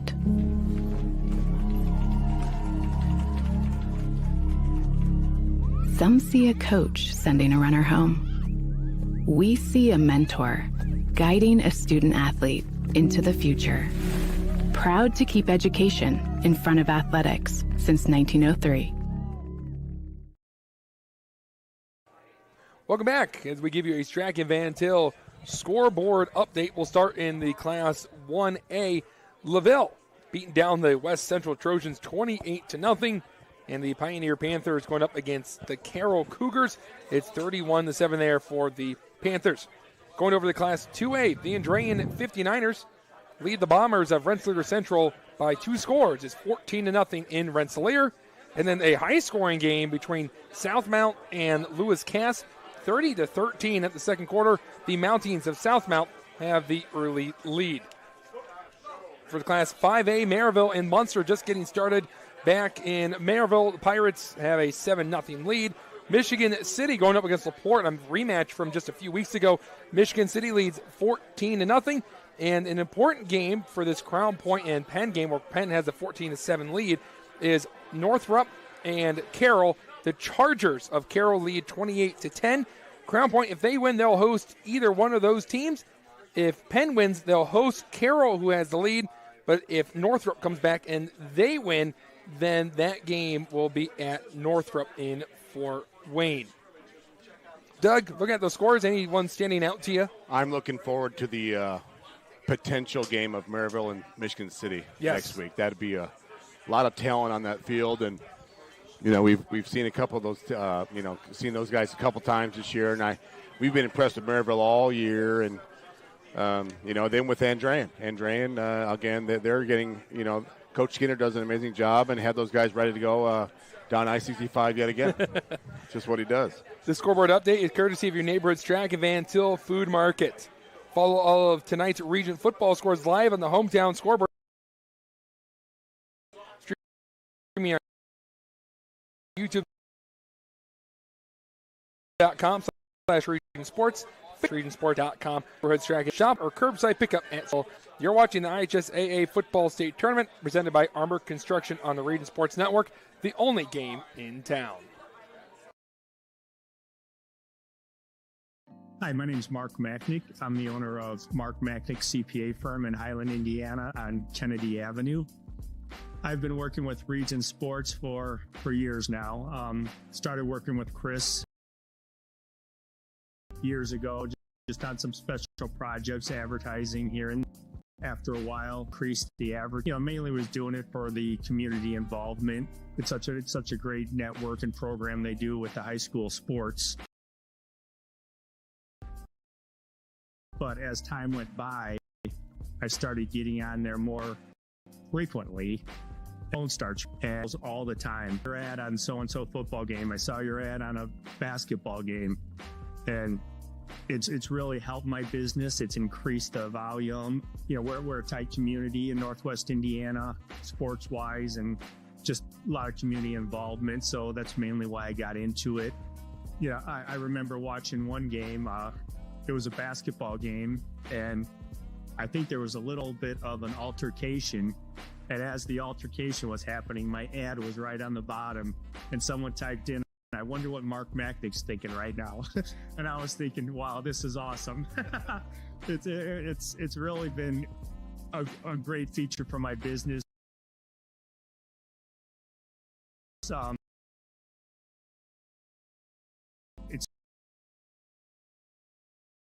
only advertising I do. I don't advertise other than reach business, but baseball. I've been on my old client, my old here, West Indiana. I think Region Sports is, for your money, it's one of the best places that you can advertise. I mean, I can advertise on billboards. I could do anywhere I want to, and I choose Region Sports mainly because I get a lot of feedback.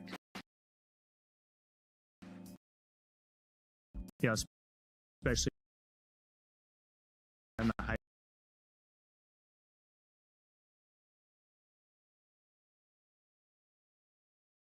school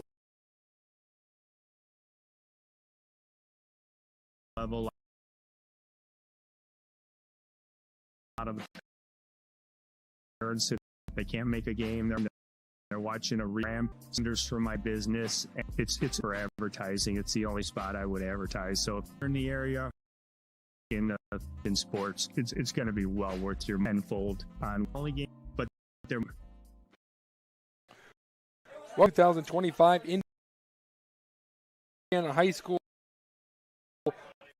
Football State Tournament on the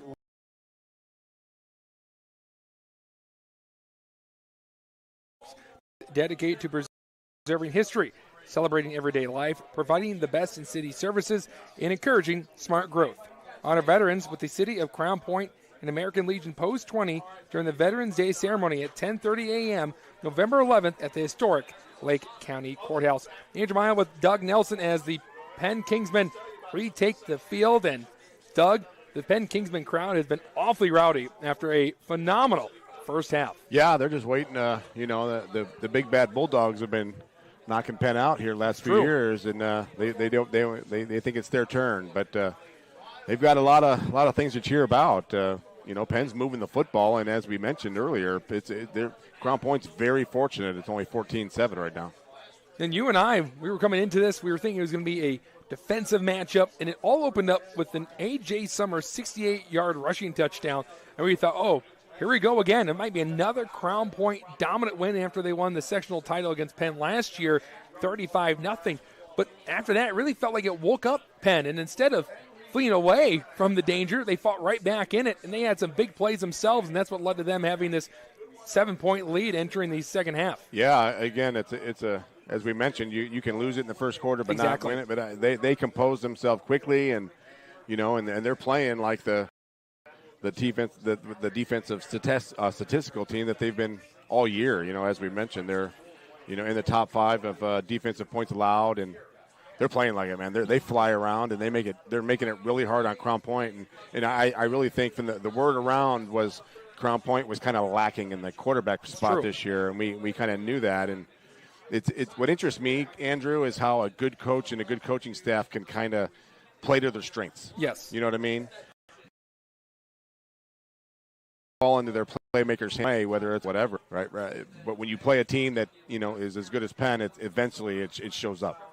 Yeah, I wasn't sure what I was more impressed with, Penn's defense or their balanced attack on offense. As Landon Hall has some big throws, but also Colton Hernandez, who's not listed as a running back. He's really a Swiss Army knife.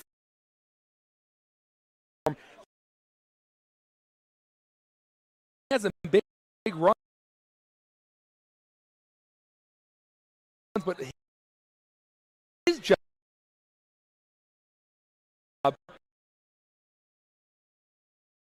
is keep milking the clock away. He had 5-yard carry time and time again, makes it second manageable.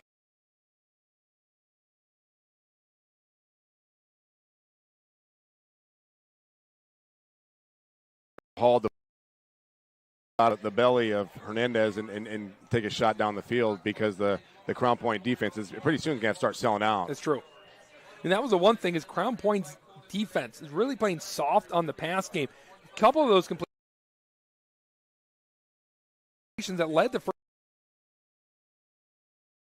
downs.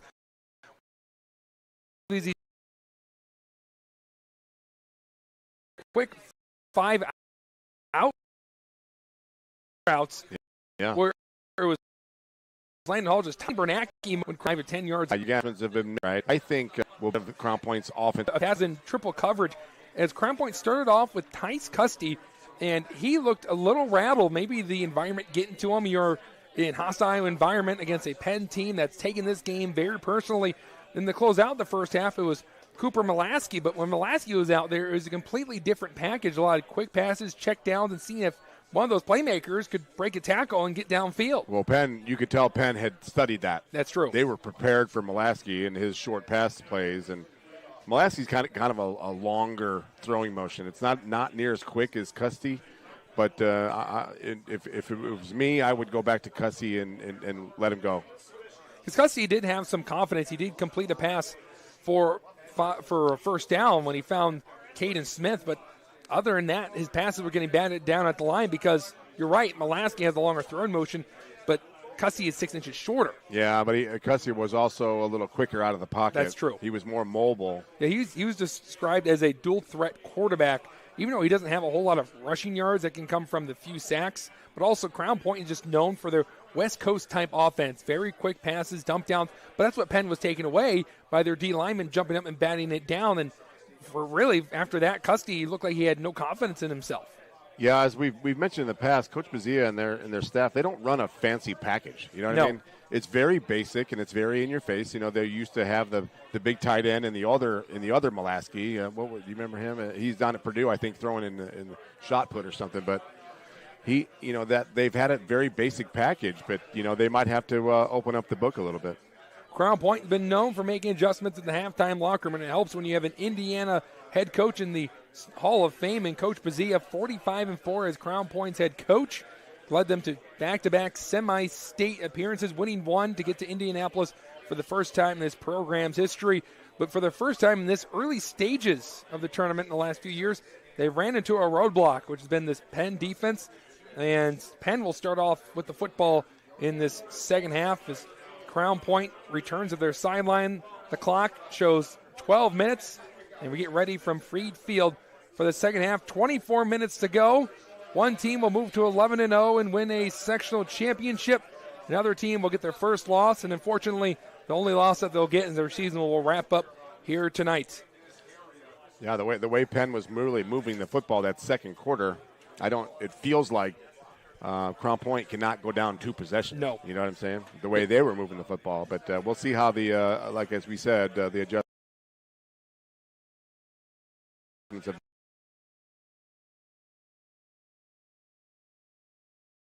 made.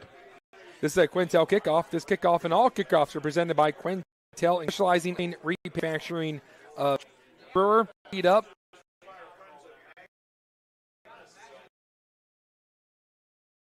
One kickoff went into the touchback.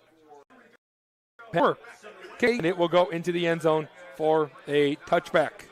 Penn will start at their 20-yard line, and let's see what their offense comes out with. And one thing that we'll note, too, is that me and Doug were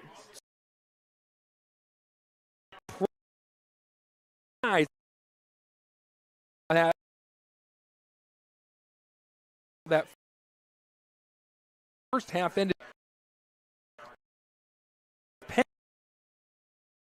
not playing aggressive, been trying to get at least 3 points to close by 2 possessions. Off the objective. Mallory delivered second quarter. The twice off to one, hold the timeout for the offense, and trying to take away that run game from Hernandez. Coming off the edge for Crown Point was Kyle Tuflosky. Yeah, as I mentioned, you're just kind of waiting for Hall to pull that out of his belly and take a shot to down the field, or use that the big tight end. They got 2 guys out here, Andrew. The 2 guys on this right side in the split. Fake, throw over, and it's thrown behind. And here comes Crown Point as Hurley gets away as he spun out of a tackle, and he falls forward. And they're going to mark him down at the 27-yard line. 3rd and 3 coming up as Brayson Hurley, the leading receiver for Penn, makes a play. And 3rd and short coming up for Penn. Another 6'4", 218 junior. As we mentioned, these guys are stacked for years to come. Serious interest from Toledo for Hurley. Penn trying to get Crown Point in the jump. Now getting the call from the sidelines. 2 receivers to the right. Hurley, closest one to us on the near sideline. Tight end in motion, handoff. Penn with the push. He's short. And he's going to be short about a yard. Crown Point's defense flocks to the football, and it's going to be a tough decision coming up for Penn. But the way that Penn has been playing, they've been extremely conservative. But the way their defense has been playing, might as well play that field position game and start off the second half. Yeah, I'm going to wait to say they're conservative until they actually punt the ball. That's true. I don't want to get caught with that. But yeah, that's a nice stop for Crown Point if they can get Penn to punt. Still start in Penn territory at the 46, and outside of that touchdown, Crown Point never entered Penn territory in that first half. Yeah, that could have been disastrous right there. You heard a lot of collective deep breaths from the Penn fans in front of us here in the press box. No kidding. They knew that was a disaster waiting to happen. Custy is back under center. Fake handoff. They're going to roll Custy to his right. Custy throwing on the move. Finds Gibbs. Gibbs dragging a man with them as the IU commits. Gets a 4-season mechanical first down for Crown Point. Yeah, you can see, again, they went with Custy, and as I mentioned, I think Gibbs is going to be a big name. We're going to call that name a lot, and why not? I mean, he's a legit, like, Mr. Football candidate, That was an over 30-yard play for Crown Point. Handoff to the right. And Crown Point pushing their running back forward, and Max Point in the blaze. You mentioned Hunn. And you mentioned it too. That dual threat. With Custy's passes getting batted down at the line, do you move him out and change the launch angle? And that's exactly what happened. Yeah, they moved the pocket out to the right and brought Gibbs out with him. 2nd and 3 after this 7-yard run by Max Gurnick. A very physical, talented running back. Coach Blazia really likes number 6 in the backfield. He's still back there. He'll get the feed to that far side. He'll fall forward.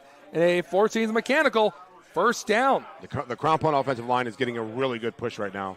They're getting downhill, and they continue to move the chains. And it helps when Custy goes for a 30-yard completion to start off your first play from scrimmage in the second half. Now Penn has to respect the pass game again. And then you also have Gibbs out there. They also have to respect him and where he's at on the field all times as well. You go back to the playmaker, as you said, and Trevor Gibbs, a two-way player for Crown Point.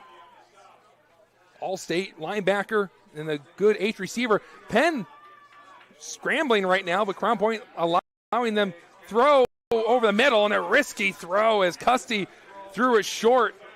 And Penn, they had it read as Colin Hernandez almost had a pick 6 in his arms. That looked like it was almost uncertainty on both sides of the football. Yes. As you mentioned, Penn was late getting down the field, and Custy was a kind of a late throw. You don't want to go late across the middle. No, that's the disaster waiting to happen for Crown Point and giving Penn the momentum back.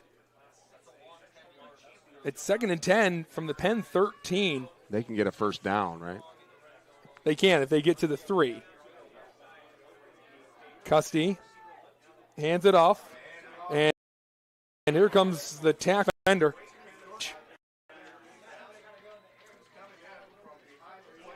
nowhere really to go for Max Gernick. Yeah, Gernick kind of hesitated when he received the football as opposed to getting north-south quickly and get what you can. He kind of was looking for a jump switch or, to slide left to right. At this point, you got to get what you can here in the red zone. I think that was Gavin Hout who had the tackle. 3rd and 8. Big conversion for Crown Point. They're easily within field goal range, but they want to walk away with 6 points instead of 3. And Crown Point, a lot of guys moving around. They looked uncertain. Miscommunication. They're going to have to call their first timeout. And Doug, I got to say, we talked about it. Crown Point willing to make the adjustments. If they score a touchdown here and tie this game up, are we going to look back to see how that first half ended and why Riordan wasn't aggressive and trying to put this game away early? Yeah, that's a big if. This is a really good Penn defense, but I think the timeout shows Coach Buzz knows exactly how important this possession is in the red zone. They got to get, like you said, they want to get 6 points right here. 7:48 to go. They're on the 11-yard line of Penn. 3rd and 8. So if they get to the 3, the chains will move, making a 1st and goal. Do you let Cussy make a play here again after he had a 30-yard hookup with Gibbs to start off the first play? I think you roll him out again. I think you roll him out with Gibbs as an option, and then the secondary would have to make a decision. Am I going to stick with Gibbs or am I going to, they got the receiver out wide here. Yeah, Caden Smith, a standout wide receiver on this far side. The ball is on the right hash, and they're going to call Crown Point for a false start. A couple of guys jumped back, and the Penn fans will gladly take it. Instead of making it a 3rd and 8, it'll be a 3rd and 13 for Crown Point. Coach Bazia is questioning the call. It might be one of those things where he was never, if the center's not on the football, that might have been a play to draw the defense off sides. That's what Bazia was expressing to the officials. Coach Bazia, usually calm and yelling at the referees, but headset off, adamantly yelling to men in the striped shirts. Yeah, that was I think that was the objective of that play, was to draw the defensive line off sides. And make it 3rd and 3. Hand off Gernick. Gernick behind his defender, and Penn drags him down. Only 2 yards for Crown Point. That was an excellent tackle by Wrigley Hull. Yeah, he's still letting them know over there on the Crown Point sideline, but they might have tricked the official. Well, Oliver Brewer is coming out. His longest field goal on the year is a 48-yarder. This is shaping up to be around a 31-yarder. Well, any points here would be huge for Crown Point. Do also want to mention that Penn has been able to block a couple of field goals this season. Better hurry up. Snap, hold, good. Kick is up, and it splits the uprights. Crown Point is on the board to start off the second half. A 14-10 IHSAA football state by Armour Construction Network.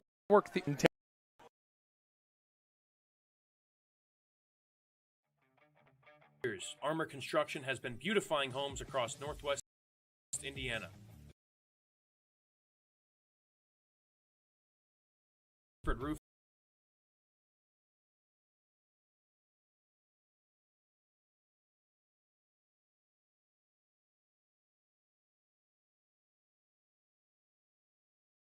To eye-catching custom copper work, Armour Construction does it all with the highest quality and integrity. Serving Lake, Porter, and LaPorte counties, trust the best exterior construction company in Northwest Indiana to protect your investment.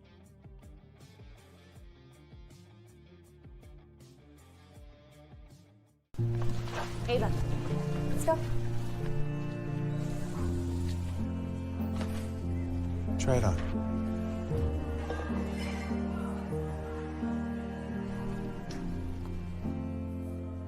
The shortest distance between two people is a smile.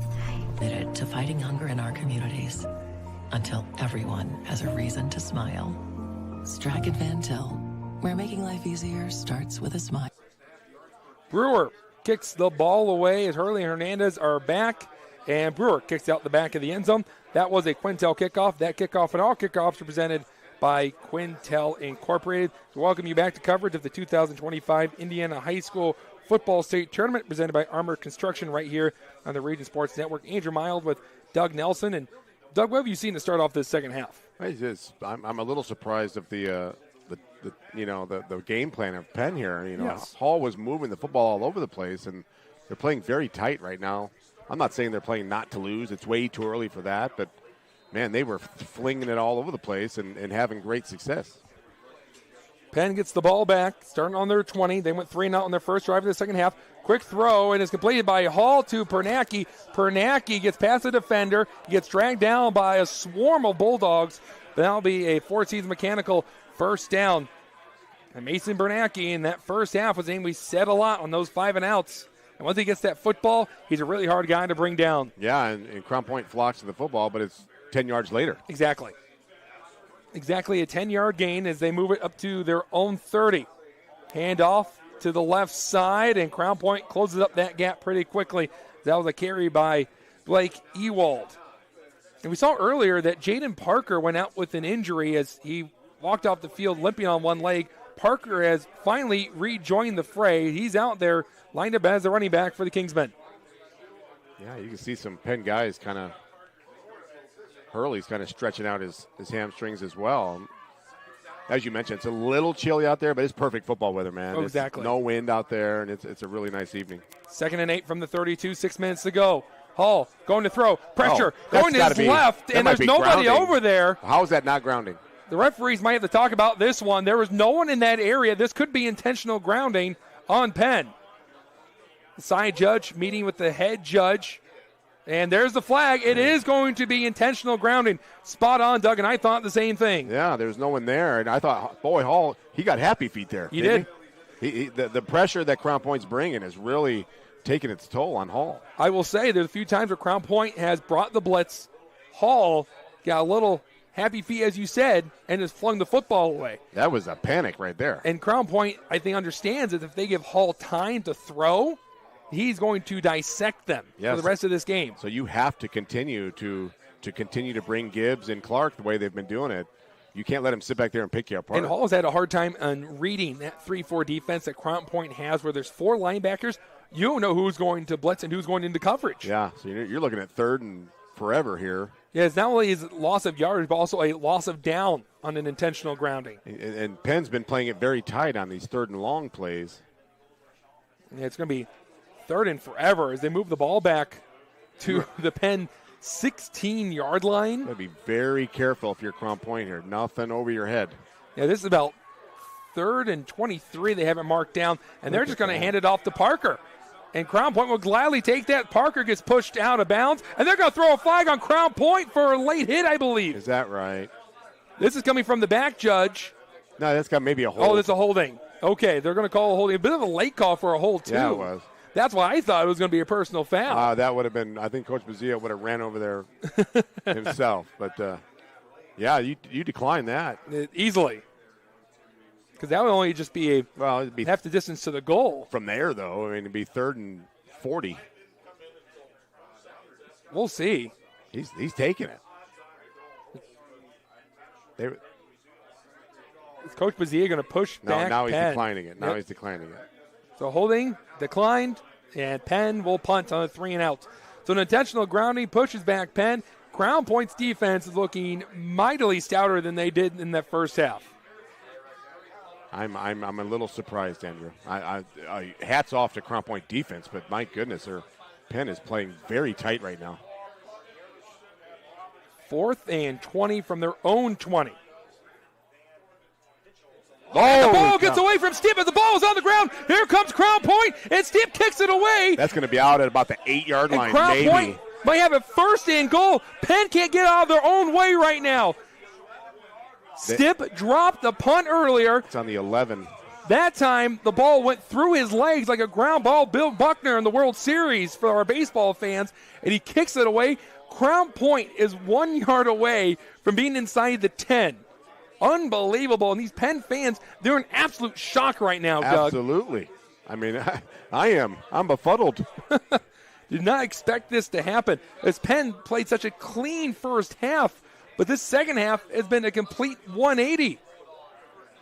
Wow, I'm shocked, Andrew. Crown Point has got to get 7 out of this. If Crown Point doesn't score a touchdown here, Penn will chalk it up as a win.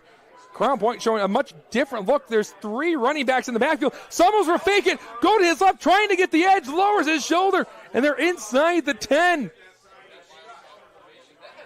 Yeah, I think you stick with that package. Going deep into your playbook, as you said, in Crown Point, they've been really aggressive with that Wildcat formation. I think that's where you have your success right now. Summers had a 68-yard rushing touchdown, the first play from scrimmage. And Crown Point's going to take out that package. Custy's coming back in, I believe. Custy has just ran back in. It is Custy. They stack up that left side. They're going to go to the right side. A stumble from the running back. He gets a push. Is he in the end zone? He's going to be short.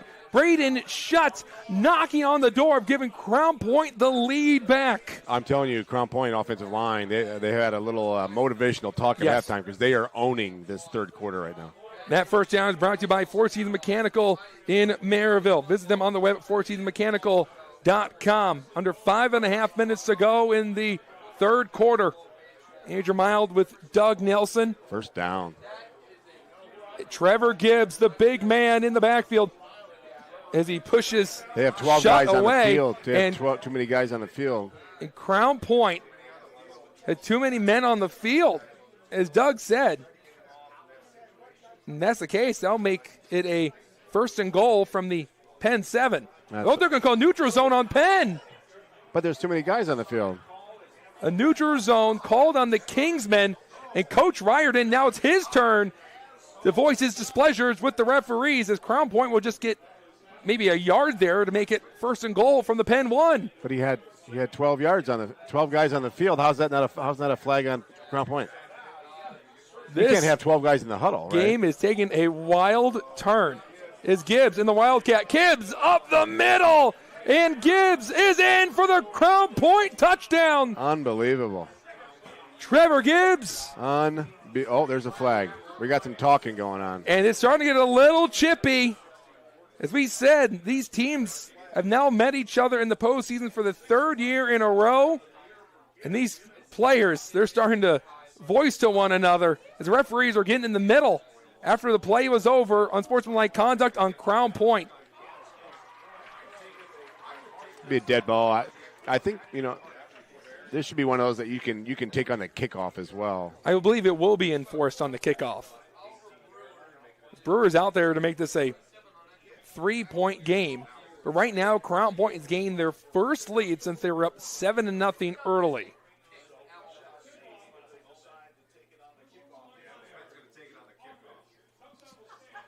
Andrew, I'm shocked by the I'm with you. 10 minutes of this quarter. We knew that Crown Point was going to come out with some adjustments, but it's Penn that's hurting themselves right now, and Crown Point taking advantage of it. These Penn fans were all excited by their team was playing to close out the first half, and now they're stunned like you, Doug, as Crown Point now scored 10 unanswered to start off the second half. And I don't even know how to describe it, because for Penn it's been the penalties. All of a sudden, it was a intentional grounding. It was a false start, a neutral zone. But it's also been the snaps and the punts. That third unit, as you said, is hurting the Penn Kingsmen. Well, Hall also looked very unsettled this quarter. I mean, he looks like a different person. I would not be surprised if Crown Point kept dialing up blitzes. I would absolutely. The blitz package is going to be right there the whole time. Yeah, but then, Penn and their side will maybe throw some screen plays or something, but try to find that middle of the field, see if anyone will get open. Just Hall looks absolutely rattled and unsettled right now. Which he hasn't really felt that way all season long. Only been sacked 8 times this year in the first 10 games. He's been sacked twice this game. He's been hit. And it was his intentional grounding, of course, him being the quarterback, that hurt them on their last drive, made it third and a country mile. That was a weird play. It was a pure panic play. He threw it to his left, and his receiver was running a streak route. Yeah, there was no one there whatsoever. This is a Quintel kickoff. This kickoff and all kickoffs are presented by Quintel Incorporated. And Crown Point will have to kick it from their own 25-yard line after the personnel foul penalty. So Crown Point will celebrate the touchdown, but then that player that was called for the penalty is going to get an earful. Yeah, still a long way to go, Andrew. But the momentum has definitely shifted to that side of the field right now. Still 17 minutes to go as Brewer boots it away. This will be the first opportunity for Penn to return it, and it's in the arms of Hurley. Hurley going to his left. Hurley navigating through traffic. He breaks off a tackle. Hurley getting ahead of C-Man. Hurley inside the 45 as he finally gets brought down at the Penn 46. A nice return by Brayson Hurley. Yeah, as we mentioned, Penn's too good to go away. That's true, right? I mean, they're going to figure it out. That they've sat down under the tent with the monitor, and they're going to figure something out. They're not just going to tuck their tail and go away. I know about this time last year when you and I were sitting here watching Penn and Crown Point. Crown Point already had a 4-touchdown lead, and we were talking about anything else but the game. But now we are locked in, and we are ready to see who walks away with a Sectional 1 championship, and we'll get to play for a regional title next week. Hall fakes it. Hall going over the middle of the field, and it's caught, and that'll be a Four Seasons Mechanical first down. Nice throw. All the time in the world after that play action, and he hooks it up with Brock Donay. Yeah, that's the play action. That right there will slow down the running backs. Or yes. Sorry, the linebackers. The yes. linebackers, right? They have to sit on that play a little bit. It was effective as Hernandez has been. Already on the Crown Point 29. It was a 35-yard gain for Penn. Two receivers to the left. They're going to go to the air again. Hall sent his feet, throwing a bomb downfield. It's caught!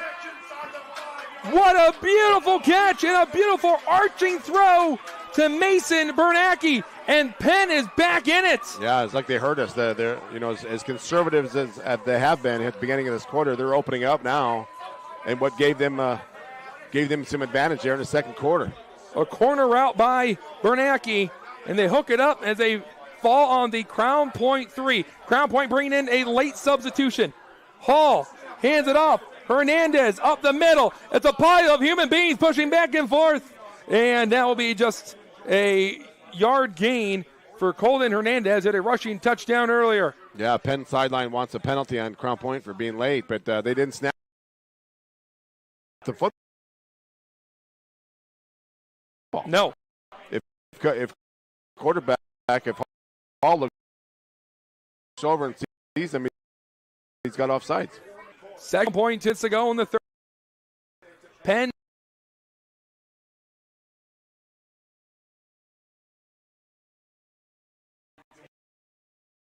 just lost the lead. They have an opportunity as Land 2 missions 1 to run to Mate's favorite target. And as he plays, he is short. The Crown Point defense is point, trying to keep Penn out of the end zone right now. Yeah.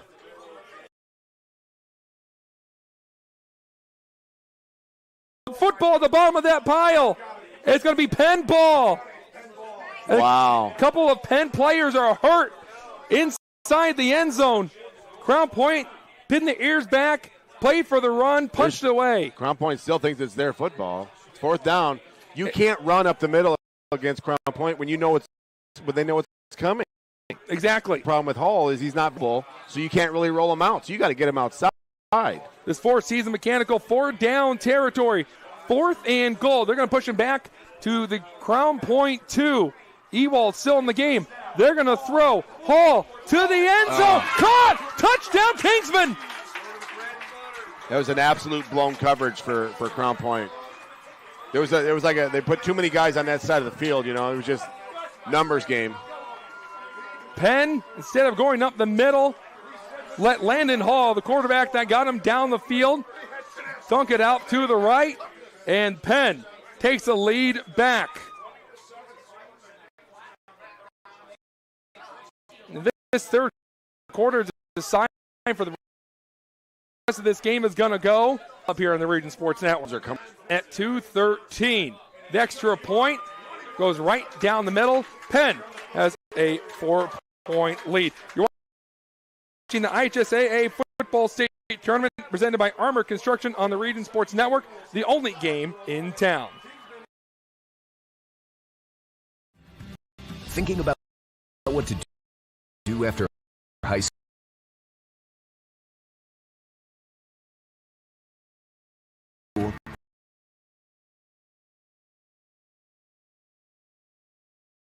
Consider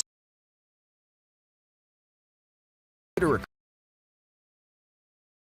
career with Boilermakers Local. As a boys, you'll earn while you learn. We offer excellent wages and benefits, no-cost program. You'll learn state of and on the job. Union Boilermaker, and get on your way to a great career. Find www.4.9845-1000.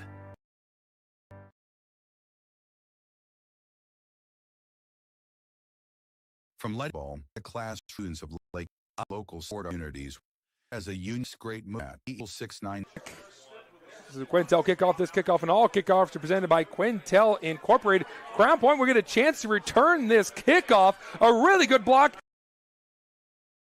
Another good block and a good head of steam. Man, Crown Point returns it up to the 30 and was that allow Penn to get good field position. Yeah, again, it's just one of those things that's just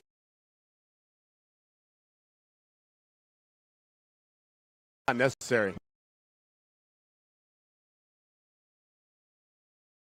You know, it's young men and emotions, but you got to check your final quarter. On the region's Armour up called Northern Indiana's top team. Armour Construction for all of your exterior remodeling needs. For more information, visit armourconstruction.net. Custey staying in at quarterback. Handoff, right side, plenty of space as Gurnick will get a four-season mechanical first down on a stretch play. Again, that offensive line of Crown Point is really dominating the trenches right now when Crown Point has the ball. The front five, led by some big men. They've come out with some intent in the second half. Yeah, they're really stating their case. Gurnick won't get the ball. It's a fake by Custey. Custey, field was that caught football, and it's going offensive to be Crown Point ball, I believe. It's a catch. And it is a catch by Caden Smith.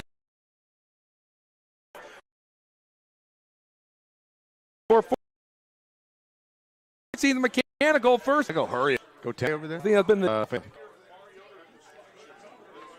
that's about 80 yards from us, so we don't really have a view. So, but what a play there by Crown Point. Nice pass. Caden Smith, a player that came in from 8th grade at 5'7", 110. He was a scrawny guy.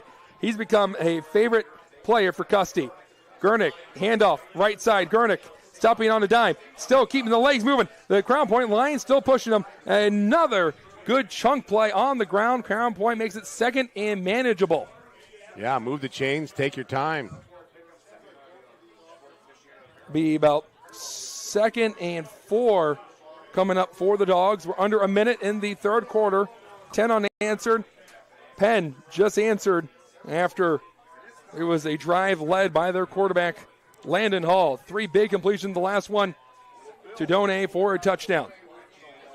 Looking like this could be the last play of the third quarter. Crown Point has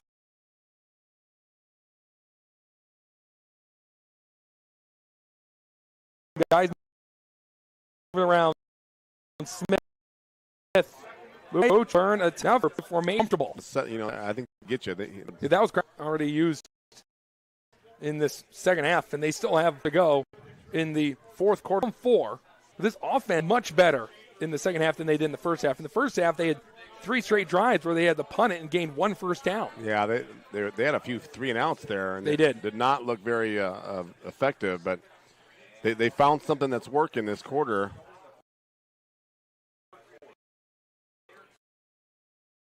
You know, like we mentioned, keeps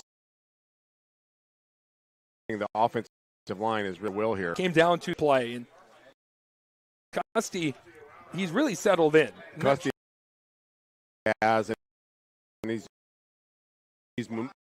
he's managing. He's not beating you. You know, they throw that big second or first down play he had. I'm not sure what was said to Tice Custody, and he looks like a different quarterback when Cooper Mulaski took the first. Better option. 2nd and 3. Steve steps back, coming up. Third head of Smith. Good to was a wheel route, and then Custody saw that he wasn't going to be open. Just throw it to his mom up there in the bleachers, and at least mom's open, right? Yeah, live to see another day. Clock stops at 29.2 seconds. 21-17 Penn. Crown Point on a 3rd and 3 on the Kingsman 29. I'll tell you, I would like to see that Wildcat again. That's been pretty successful, and this is a huge first down. If nothing else, just to move it back to the fourth quarter. Well, you got what you wanted, Doug. It's Summers in the backfield for the Wildcat. Summers gets a gap. He gets a first down, and he is slammed down with a chains move for a Four Seasons Mechanical first down, and these players are jawing at one another. It's starting to get ugly down there. These teams don't like each other. No love loin in Penn. Friday night, November day. I think you take it into fourth quarter here. On a 3rd and 3 on the Kingsman 29. I'll tell you, I would like to see that Wildcat again. That's been pretty successful, and this is a huge first down. If nothing else, just to move it back to the fourth quarter. Well, you got what you wanted, Doug. It's Summers in the backfield for the Wildcat. Summers gets a gap. He gets a first down, and he is slammed down with a chains move for a Four Seasons Mechanical first down, and these players are jawing at one another. It's starting to get ugly down there. These teams don't like each other. No love lost between Crown Point and Penn on this Friday night on a chilly November day. Yeah, I think you take it into fourth quarter here. Crown Point looking to the sidelines. Don't think they're going to call anything, and nope, they're going to retreat back to the sidelines and close out this third quarter. What a game we've seen thus far. And Doug, we have 12 more minutes to go to decide a sectional champion. You're watching the IHSAA Football State Tournament presented by Armour Construction on the Region Sports Network, the only game in town. Four Seasons Mechanical proudly serves Northwest Indiana, providing quality, reasonably priced, reliable service. With a quality and comfort guarantee, the professionals at Four Seasons Mechanical offer a wide range of services in heating, ventilation, and air conditioning. Whether it's residential or commercial, Four Seasons Mechanical is there 24/7. To find out more, the website is fourseasonsmechanical.com or give them a call at 219-756-7020. Four Seasons Mechanical, your indoor air quality specialist. Old Man Winter is just around the corner, and that means temperatures will soon begin to drop. And a region winter is not the time to be left out in the cold. The professionals at Economy Electric Heating and Cooling can tune up that old furnace or install a new unit that can last for years. Your family deserves to stay comfortable this winter, and with 24/7 emergency service, comfort is just a phone call away. Economy Electric Heating and Cooling, 219-923-4441. Or for more info, the website is forajobdoneright.com. Welcome back as Armour Construction presents RSN game night coverage of the IHSAA State Football Tournament right here on the Region Sports Network. For roofing, siding, gutters, and more, call Armour Construction at 219-987-2023. Andrew Mile with Doug Nelson as we get ready for the fourth quarter. Crown Point in the Wildcat. Plenty of space on that left side, a stiff arm, and a really nice tackle by Vinny Freeman. Yeah, we haven't said his name much, but Vinny Freeman there with the tackle did a great job of the quarterback not getting outside. That was like a do or die. Griffin Van Tichelt ran the ball. If Van Tichelt gets outside, that's 6 points. Yeah, instead of it being 6 points, it's a 2-yard loss for Crown Point. They're down 4. They have one timeout to work with. A couple of miscommunications. A fake. Custody gets out of pressure. Custody running for his life, and Custody gets hit hard going out of bounds. That's a late hit, Andrew. And it's a late hit. Penn's going to get penalized for 15 yards. And more jawing going back and forth on the Crown Point sideline. This could be going on Noah Wallace. What a big hit. But Custody stepped out, then he got hit. Flags went a-flying. Crown Point's going to get 15 yards. That is a huge call. Automatic first down? That would be an automatic first down. It might be half the distance, Andrew. As Nolan Cicero, the right tackle, was not happy by the way his quarterback was just hit. And it is a personal foul on Penn. I think the assistant coaches of Crown Point helped with that call, right? Yes. Sell that. Penn is not real happy about it, but if it happens on this side, maybe it didn't happen. Maybe you don't get that call. The clock stopping at 11:16. The ball being moved up, and they're going to stop it at the 11-yard line. The Crown Point can still get a first down if they get to the Penn 1. They're in that Wildcat, Andrew. It's Summers with a couple of men lined up on the right side. Penn stacking the box. Your best versus our best. Summers going to the left. Summers breaks away. Summers into the end zone. Touchdown, Bulldogs. It's an 11-yard run. I'm going to write that one down, Andrew. I'm going to write that one down. A.J. Summers with 2 rushing touchdowns tonight. And Crown Point takes the lead. Now 23-21. Another lead change in this second half. You know, it feels like every one of these extra points are important too. Yes. It gets you on that 3-4 lead. Because usually in your lower levels, you don't really have kickers. Usually it's just one of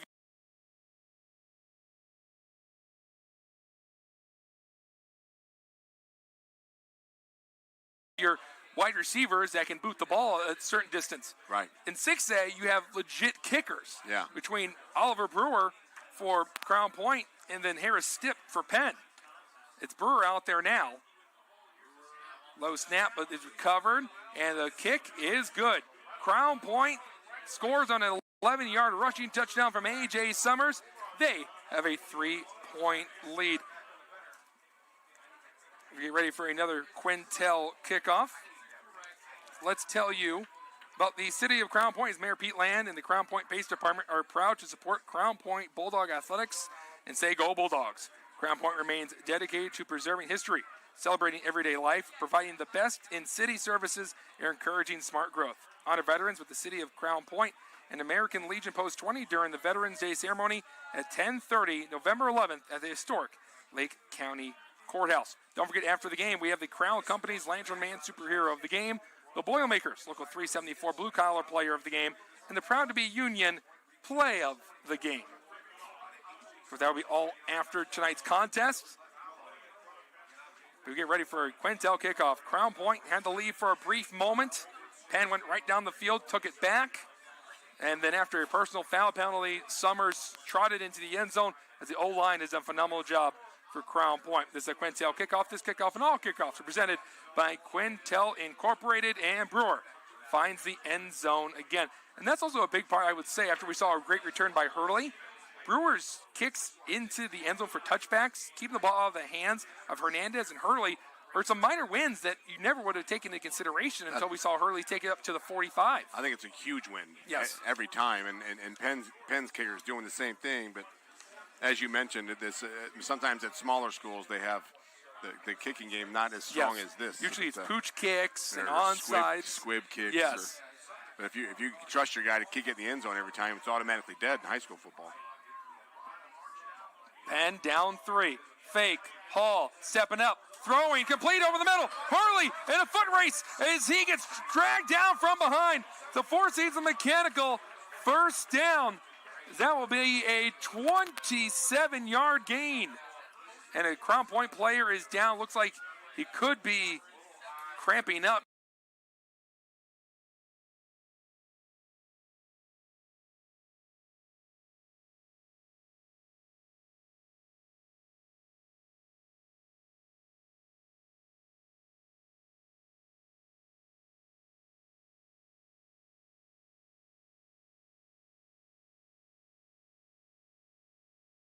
The Four Seasons Mechanical first down. That will be a 27-yard gain. And a Crown Point player is down. Looks like he could be cramping up, grabbing onto that right leg as he runs off the field. That is Amir Plowden.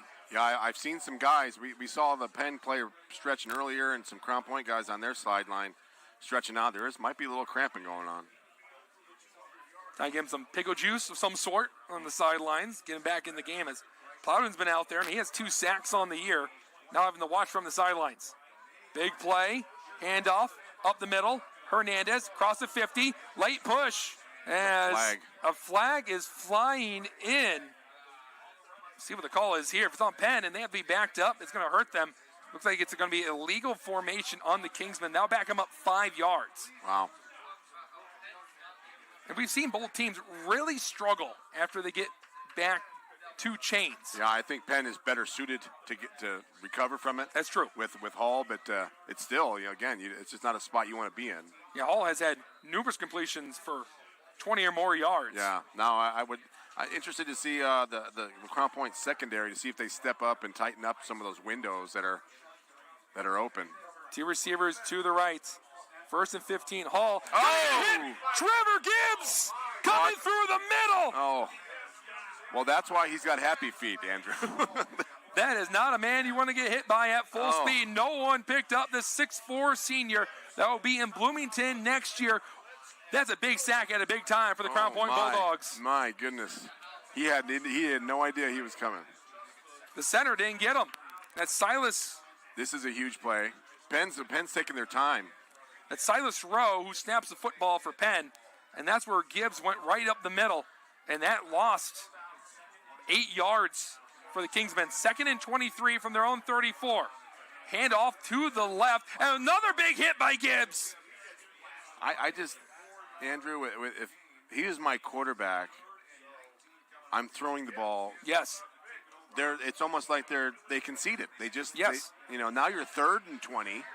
You said it great earlier when you said Penn's not playing to lose, but it doesn't feel you're really playing to win either. Yeah, these guys are smarter than me. That's why we're up here. Yes. And they're paid the big bucks, but it just seems like they're playing it really close to the vest here.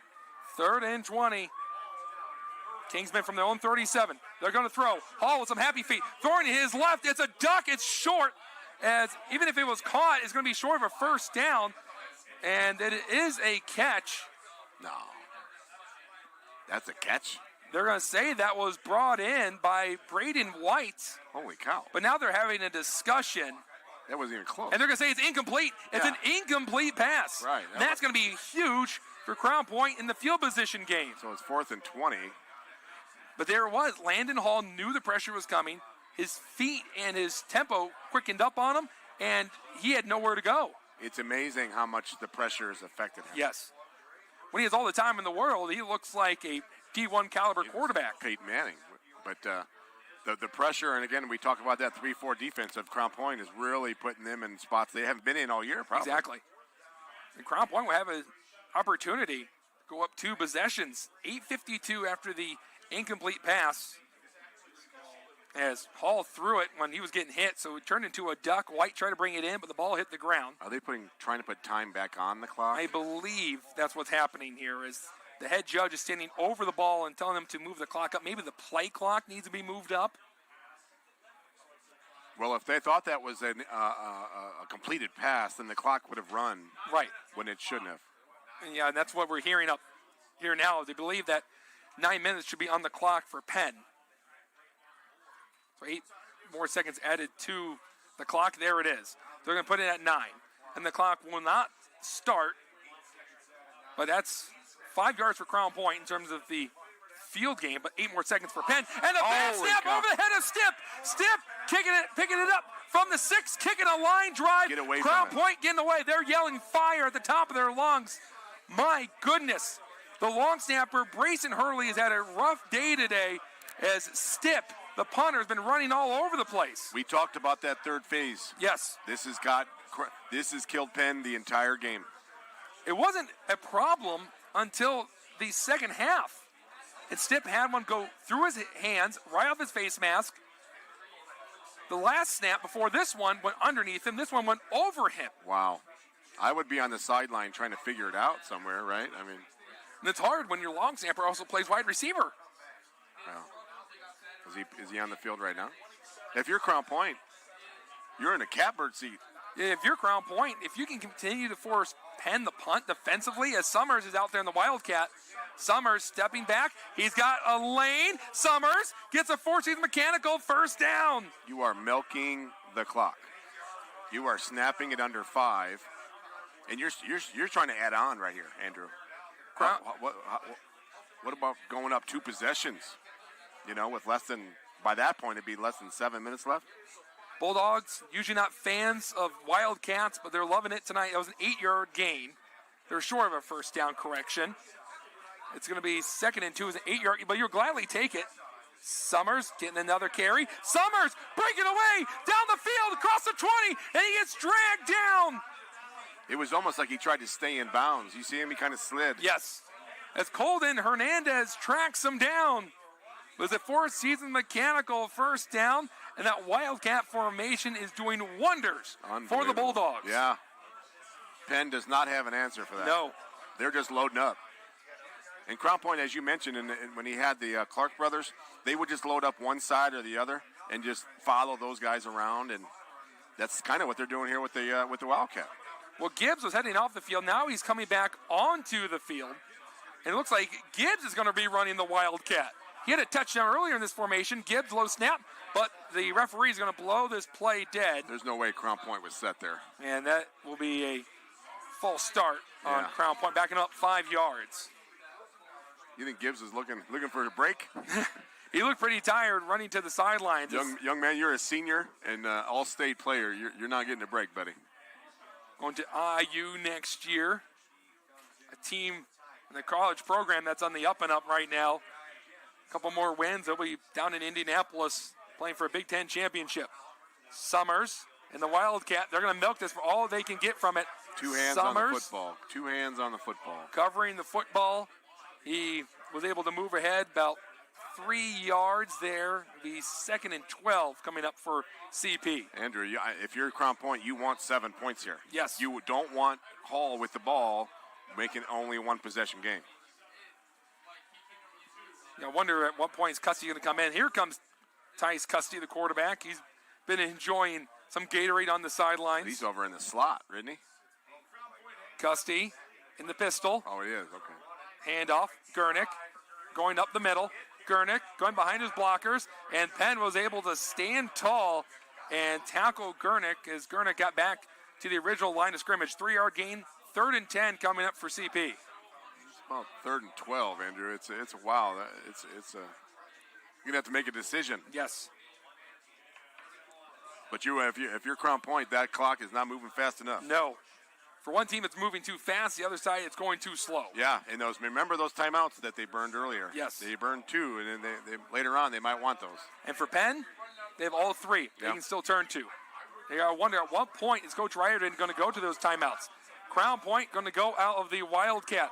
Summers, left side behind the blockers. Summers able to break away for a moment. Penn was able to recover, and he is just short of the first down marker. Decision time. Big play for Crown Point. If you're the Detroit Lions coach, he's going for it. Dan Campbell. The way analytics are now, he's going for it. You just run the same play you just did. You put it in Gibbs' hands.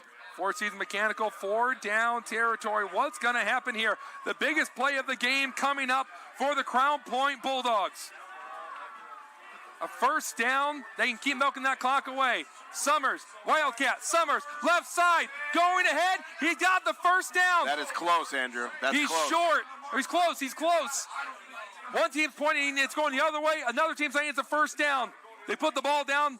Think they're going to have to measure this. They're going to have to measure that. They're stopping it. They're going to measure this. Wow, this is going to be as close as it gets. They needed to get to the 9.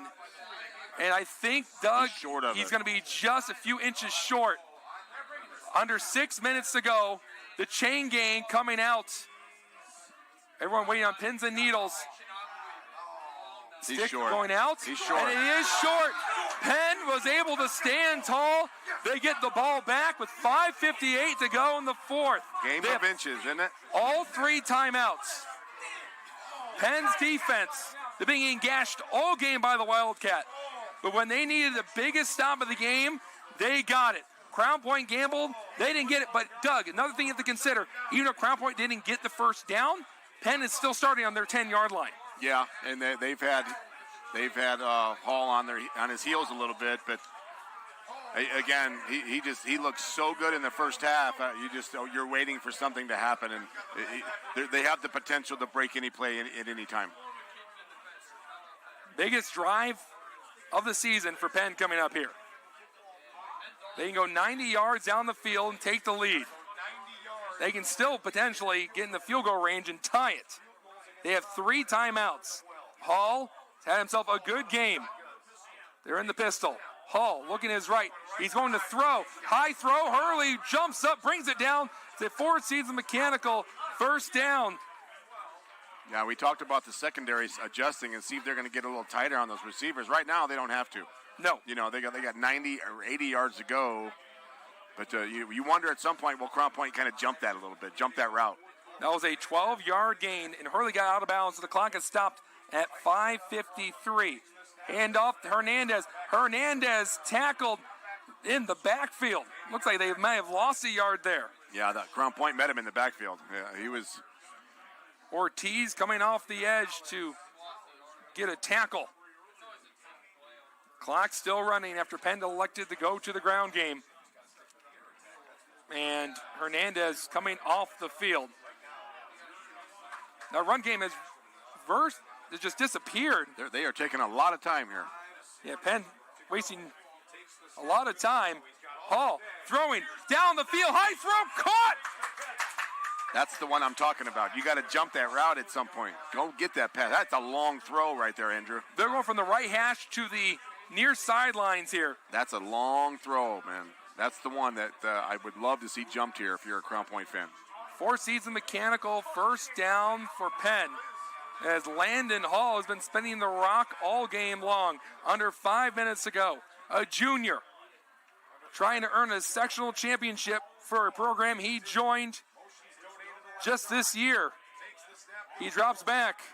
Pressure coming over from his right. Hall throwing it, and it was a one-handed catch, but that receiver was out of bounds. Bernanke almost made a highlight caliber play, but he couldn't get a foot in. It would be 2nd and 10. Hall did a great job of just extending that play, yes, getting out of the pocket. He was doing that a lot in the first quarter, if you remember. Yeah. But recently, he looked like a deer in headlights at times when the pressure was getting in on him. Yeah, and he was rolling to his left as well. 2nd and 10 from their 32. Hall looking to his sidelines for the play. There's 2 receivers to his right. Donay is lined up as the tight end on the right side. He's had some good catches tonight for Penn. Hall in the pocket. Time. Throwing. Completed. It's Bernanke. As they throw him out at the 46, it'll be a Four Season Mechanical first down. Landon Hall is looking comfortable in crunch time. I just keep talking about that route. It's a 15-yard out, and they're taking shots at, one time, pull up that corner. It's like there's still, both teams are playing a little conservative. Crown Point can, bring Gibbs or bring that corner up a little tighter. Penn started on their 10. They've moved up 36 yards, about at midfield. Hall went for a quick pass. He's going to run. Now he's throwing over the middle, and is caught again. Landon Hall. It's a late hit on Hall. Threw to Donay with a great catch, and they're going to call a roughing the passer.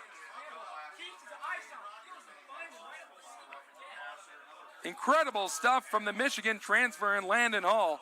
And there is that roughing the passer. 15 more yards will be added on that play. They tackled him at the 33. Now move them up to the 18. So they're inside the red zone. But not only that, they can still get a first down if they reach the Crown Point 8. 4:28 to go in this contest. Crown Point leads by 3. The Crown Point defense has been pretty solid inside the red zone, Andrew. The last time it took Penn till 4th and goal to finally find the end zone when it was Hall going to Donay after they couldn't get it up the middle. And if you're Penn here, you don't want to be in a hurry and give Crown Point a whole lot of time left to respond. Handoff. Hernandez found a hole. Hernandez swung down. And he is inside the 8. It'll be a Four Season Mechanical first down. 1st and goal Clock halted at 4:05. Yeah, Penn's going to take a lot of that play clock, I would imagine. They're going no huddle, but they're putting a lot of, giving Crown Point a lot of time left. And Penn has all 3 timeouts. Hernandez spinning, but he is in a bear hug, and he is tackled. That was Mark Gonzalez, a defensive captain who tore his ACL last year, was first team All-DAC. And looks like there is a player hurt as the Penn trainer runs out there. That's that cramp. It's the cramping.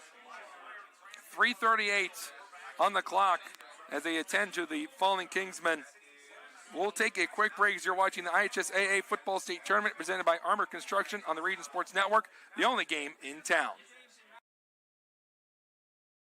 Earn while you learn from the best hands in the business. The Bricklayers Allied Craft Workers for Indiana, Kentucky Apprenticeship. That's right, this is a paid apprenticeship.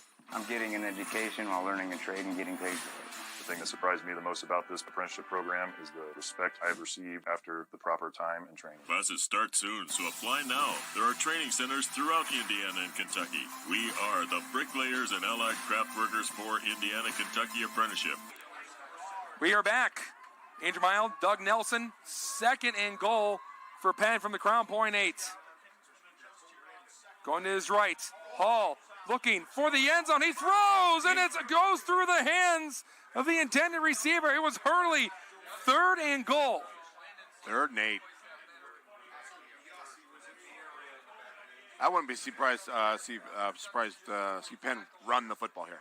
I expect a Hernandez run. Well, the way those long snaps have been going, I don't think that Penn can turn to a field goal. That too. That's a good point. But I'm just saying that the Crown Point defense is really tough when they have less room to have to cover. There's not as much room. There's not as much. They're going to call timeout. Riordan, the head coach of Penn, taking a timeout. We'll stay right here. Andrew Mild, Doug Nelson over here to my right. And Doug, this is turning into a Region Sports Network classic. No kidding. Here in this Friday night in a early November game. What a heavyweight match, huh? Yes. Just gloves are off. It was everything we thought it would be. What a great game. Great. I'm glad. I've mentioned it the last couple of weeks. I'm glad that the weather is not a factor. Yes. You want the kids to decide the game, and what a beautiful evening, really. I mean, just a nice evening. The snow coming in on Sunday. But don't say that word, Andrew. One team is 3 minutes and 33 seconds away from going to a regional championship game against one of the Fort Wayne schools in Northrop or Carroll. And at this point, we're not sure who it's going to be. Crown Point defense has been good inside of the red zone. And Penn's defense has been a little sloppy in the second half, but they got the stop that they needed, gave them some momentum. As Penn started on their own 10, they have marched down the field, and they are 8 yards away. They marched 82 yards, and they can see the end zone. What type of play are they going to draw up? Hall going for the back end zone fade. 2 dogs are there. He's out of Taking his bounds. foot in. No, it's an incomplete pass. Hurley brought it in, but his left foot did not touch inbounds. Inches away from giving Penn the lead, but instead Penn is going to elect for the field goal. And here is the question: is the long snap going to be good? Yeah. Hurley has struggled. And stay off the kicker. Crown Point's bringing the heat. Stay off the kicker. Harris Stipp, 4 for 4 on field goals. His longest on the year is 33 yards. This will be about a 25-yarder. It's that third phase, Andrew. 3:27. The snap. Oh, my gosh. Dropped. Not over. It's not over yet. And Crown Point tackles him. The special teams unit has struggled all game in the second half for Penn. And it goes through the hands of Yodi Limberopoulos, the holder. And that long snaps have been off the entire second half, and it could cost Penn a sectional championship. Yeah. It's that, I know I said it, but it's that third phase. It's the phase that they talk about at the practice, and everyone's leaving the kicker alone, and it's that. Is this stuff really going to matter? Kids doing that in practice, and it comes back to get you at this time of the year. Every year we see it. Penn has 2 timeouts. They can stop the clock a couple of times. If Crown Point can get some first downs, they can milk this clock away and celebrate their 3rd straight win against Penn in the postseason. Well, they need to go that Wildcat. It is the Wildcat. Summers holding on to the football. He got a very minimal gain. We'll say that's about 2 yards, making it 2nd and 8. And Penn will burn that second timeout. Unbelievable on how this second half has unfolded. We knew it was going to be a good game, but who would have thought that the long snaps on a couple of punts and a field goal attempt would be the one phase that sinks the Penn Kingsmen. And that snap didn't look that terrible. No. I mean, it kind of short hopped him a little bit, but it wasn't that bad. Yeah, I wonder if maybe it was the cold conditions, maybe. The hands freezing up a little bit. They didn't get a good feel for the laces. Andrew, it's like 50 degrees, Andrew. I'm just saying. You're a region guy. You'd be playing baseball out there. I know I would be. The 3:16 is where the clock sits at after the second timeout by Penn. Both teams have one timeout to go. One first down. And that's all Crown Point's looking at. Crown Point gets a first down. They'll get to celebrate another sectional championship. It would be a Crown Point three-peat. They've already won 4 straight DAC titles. First team in 55 years of the Doolin Athletic Conference to go 7-0 in conference play. And this has been their biggest test of the year. Oh. It's going to be a pitch. Smith had a hole. Smith swung down as Penn read that very well. Timeout. Noah Wallace looking like a wall. He saw that one coming, and it looked like it backed up Crown Point 2 yards. That's a gutsy call, too. It was. Being forward like this, it'd be clock would stop, and I'm thinking just wildcat it. Yes. Left and right, put it in Gibbs' hands. Let him go. You had to think at some point a play like that was going to be sprung by Crown Point, considering how many times they kept going to that left side of the line with Summers. But you're talking about Penn, who gives up 8 points a game. That's Crown Point exactly. Tripled that this year. That play might have worked against a lower DAC team. Right. But not the Penn Kingsmen in the year they've had. This is a season they've been waiting to have for a long time. Doug, the last time the Penn Kingsmen had a 10-0 start, you'd have to go back to 2016. It's been a long time, and they've certainly dominated their opponents since that game against Mishawaka, where they were down 16-0 at the half. After that, you could look at every game, and it was just blowout after blowout, running clock, confidence builders, and this defense has been where they've been able to lay their hat for most of the time, getting in the shutouts, holding teams to just 7 points. They need to get a stop here on this third and long. I stand corrected, Andrew. My son, Kale, corrected me. He's getting ready to run the marathon. Good luck, Kale. Good luck tomorrow. I wish I was there. But yeah, big play, huge play here. I guess the snap was behind the holder. Okay. I had no idea. Gibbs coming in. Summers in the Wildcat. Summers going to his left. Summers into a pile, and Penn will push him back. Penn is going to have another chance to have the football. With no timeouts. Yeah, Crown Point's just going to let this one run. And they have one timeout left, right? Exactly. So Crown Point's going to try and hold on to that in case Penn does tie the game or possibly take the lead. Oof. Now, you couldn't ask for anything better right here. No. So Crown Point went back to the Wildcat. Penn was ready for it. They were able to slow it down. Crown Point, they might use that last timeout. No. Or they could just take a delay a game here and then punt it away. I'd rather give up the 5 yards. You want one in your pocket just in case, you know what I mean? And they're going to take just a delay a game. Flags are flying. Yeah. That's an easy call. And that will stop the clock. And get this, 2:19. 2:19, Andrew. Right. Oh, my gosh. Get the camera guy in that. 2:19, the 2:19. 2:19. Good call. Region Rat. Sports. Yes. The 2-1. You are something. You're something. That's why you're a professional. And Penn, they're going to try and score a touchdown here, win a sectional title. Because at this point, they can't turn to their special teams. Because they have struggled immensely on the long snaps. That would be a huge roll of the dice, wouldn't it? It would be. So, Crown Point's got to get off a good snap here they got to get rid of the ball. Brewer going to kick this ball away. They're going to rely on their defense. Back to return for Penn. is a sure-handed Mason Bernanke. He's had a game to remember in the sectional championship. Brewers' kick is a booming one, and Bernanke fair catch at the 46. 5 seconds ran off. 2:14, no timeouts. The only way Penn can stop the clock is if they get out of bounds, or if they get a first down, they can stop the clock for a moment until the chains reset. Let's see if that's secondary. Are they gonna bend but don't break? Are they gonna play soft and keep the ball in front of them? You're gonna bring pressure. You're gonna bring Gibbs.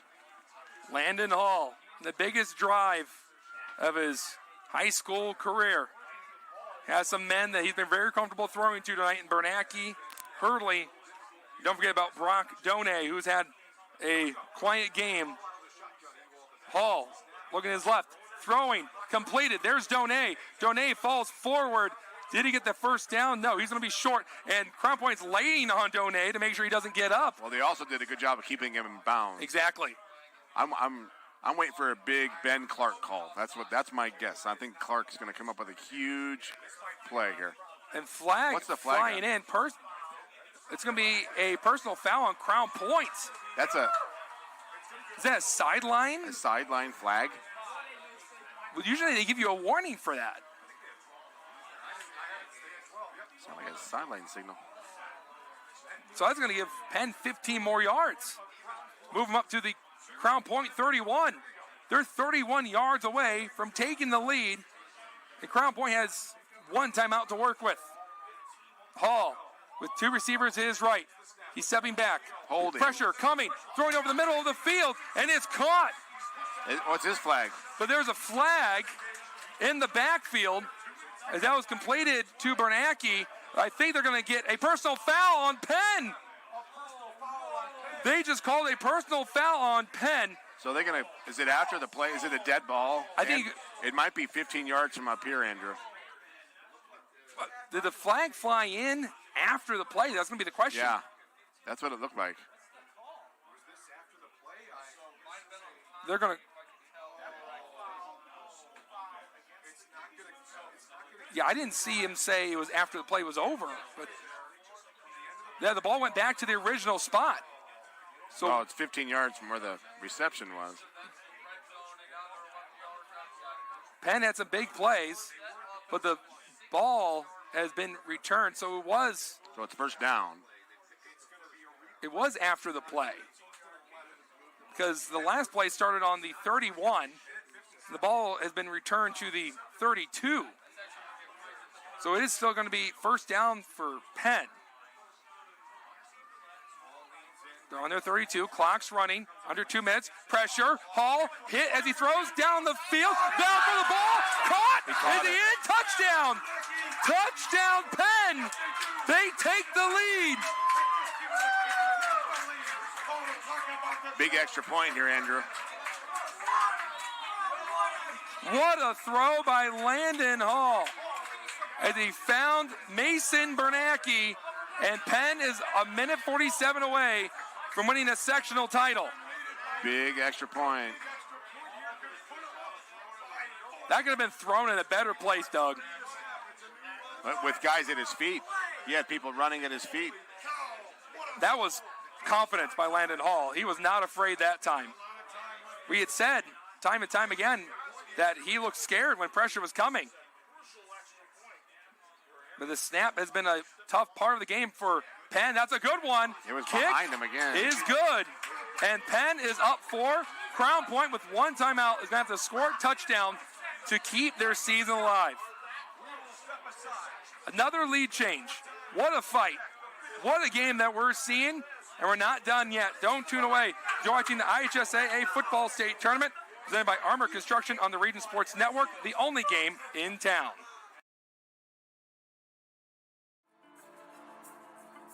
If you are injured in a worksite accident or hurt by a defective product, go with the guy that has a proven track record litigating these cases. Otto Schregel, a principal partner at the Allen Law Group, will make sure those responsible for hurting you are held to account for their negligence. With multiple offices in Indiana and Illinois, you could reach them at 219-465-6292 or reach them out on the web at www.kenallenlaw.com.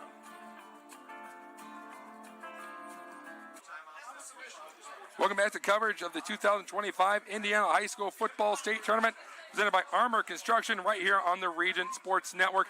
Andrew Miles, Doug Nelson, and right now the proud-to-be Union play of the game is Landon Hall to Mason Bernanke on a 31-yard passing touchdown to give the Penn Kingsmen a lead.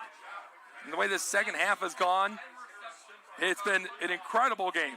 You can see why both these teams came into this contest 10-0. This is a Quintel kickoff. This kickoff and all quick kickoffs are presented by Quintel Incorporated. Crown Point is going to attempt to return this. Crown Point gets some blocks. Crown Point is going to have a good field position. Stop them around the 34. Are those 2 timeouts going to come back to haunt them? You mentioned that earlier. Right. Crown Point a few times had some miscommunication on offense. Had to burn some timeouts. They only have 1 timeout to work with. They have to go for touchdown or bust. A field goal does nothing for you. They have exactly 100 seconds. It'll be up to Tice Custy trying to match what Landon Hall just did for the Penn Kingsmen.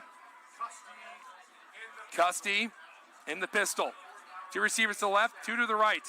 Play action. He has time. Pressure coming. Throwing, and it's almost intercepted. Wow. Noah Wallace had the ball in his lap. As a hit moved the ball away from where Custy wanted to go. Wallace could have picked that off, ran it to the end zone, and the sectional championship trophy could have been broken out. That would have been it. Yeah, Penn's pinning their ears back now, right? They're pressuring Crown Point. And really the first time we've seen Custy get hit. Custy took a shot. Entire second half. He's got to be have some pocket presence and be aware of what's going on. Yeah, there. that's the last moment. You got to get first downs. Yes. Right? The touchdown will happen, but you got to get first downs. You can't get it all at once. This is also the last moment to take a sack. Custy play action. Throwing over to his left. It's completed, and they get out of bounds. And that'll be a four-season mechanical first down, but a flag being thrown in, and it looks like it's going to be on Crown Point. They're going to get him for an illegal shift. So it'll be second down and 15 for CP with 91 seconds. That is a brutal call for Crown Point. Get you some momentum, get your quarterback some confidence after he just got hit. Instead, he gets called back and you lose some. They have time to work the middle of the field. They do. First down would stop the clock for a moment as the chains would reset. 3 receivers to the right of Custy. Minute 31, they have 1 timeout. They're down 4. Play action, pressure coming, flags flying. Custy throwing down the field, and it's way over the head of his intended receiver in Logan Urbanek. But a flag was thrown. Is that offsides or?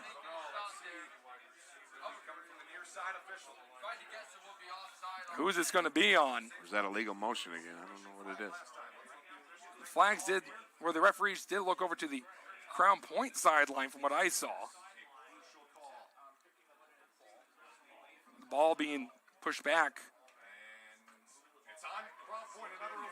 Wow. And Crown Point being called for it again. Back-to-back illegal formations. Make it 2nd and 20. Crown Point hurting themselves at the wrong time. If that I always wondered why you put that time back on the clock. That's true. If that was a pre-snap penalty. Yeah, I'm surprised that they don't blow the play dead, right? Right. Yeah, that's been interesting. No play action this time. Rolling to his right, going back to his left. Almost intercepted. Andrew, he had room. If he can throw that over those linemen, he had room to run. That would have been the game. That was Christian Bonner, who had the pigskin in his 2 hands, and it hit the ground. And it's going to be 3rd and forever for CP. And the referee telling Noah Wallace to head off the field. I wonder if his helmet came loose. Penn's going to need to bring in a new linebacker. And his backup usually Gabe Stiff. But instead, they're going to send out Bryson Hurley to play linebacker. He looks confused. You put athletes out there. Crown Point could take advantage of that. You just put athletes out there. They're going to reset the play clock. It's at 0 right now. So. Yeah, they're going to push it back up. 1 minute, 19 seconds, 3rd and 20. Penn can sniff that sectional championship. Play action, pressure, ball stripped away. Penn, did they recover it? It's a battle for it. Penn has it. And the Penn Kingsmen can celebrate a sectional championship. That might do it, Andrew. They can take a knee. I don't understand. They're still play actioning. Why take the time? I was wondering the same thing. It slowed down the. They know what's coming. Yeah. Why are you running play action? Might as well use that running back as a wide receiver. Or block, chip. But Penn can take some knees, and they win their first sectional championship since 2017.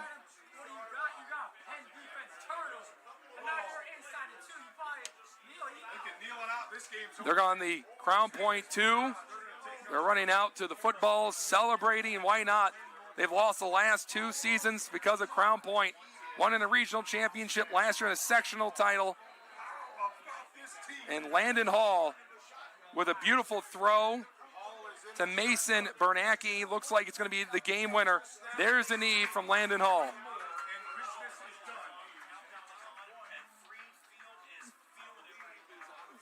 Fort Wayne Carroll was up 28-10 at the half.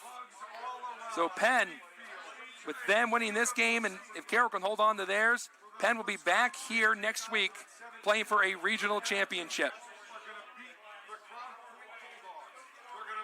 So the Penn's kind of, Crown Point's turned into like the Yankees, the dragon that everyone's wanted to slay. And just need one more knee. And those would be Crown Point's just their 5th loss in the last 4 years. And there's this knee, and the celebration has started here at Freed Field in Mishawaka. The Penn Kingsmen are going to go play for a regional championship game. What a gritty, gutsy game, Andrew. Neither team backed down, you know. A lot of guts, a lot of grit. There was certainly a battle between 2 10-0 teams, and the Penn Kingsmen were able to outlast the Crown Point Bulldogs. Despite some sloppy play, Penn gets their sectional title. It's their 24th all-time. Crown Point, despite 2 semi-state appearances, will not get to return, but they'll go back to the drawing board, and you know they'll be coming back next season. We will take a break, and then we'll come back to recap this game, get you scores from around the state, and then some awards and thank yous to close out tonight's broadcast as you're watching IHSAA Football State Tournament presented by Armour Construction on the Region Sports Network, the only game in town.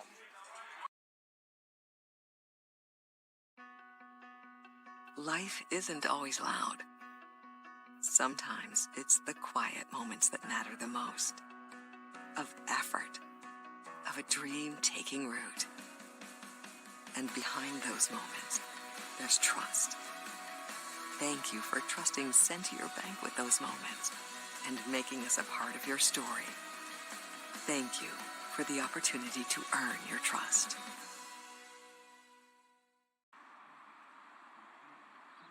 At Blyce, we're used to having the athlete shop at our store. Down, sit, put. But sometimes they get carried away.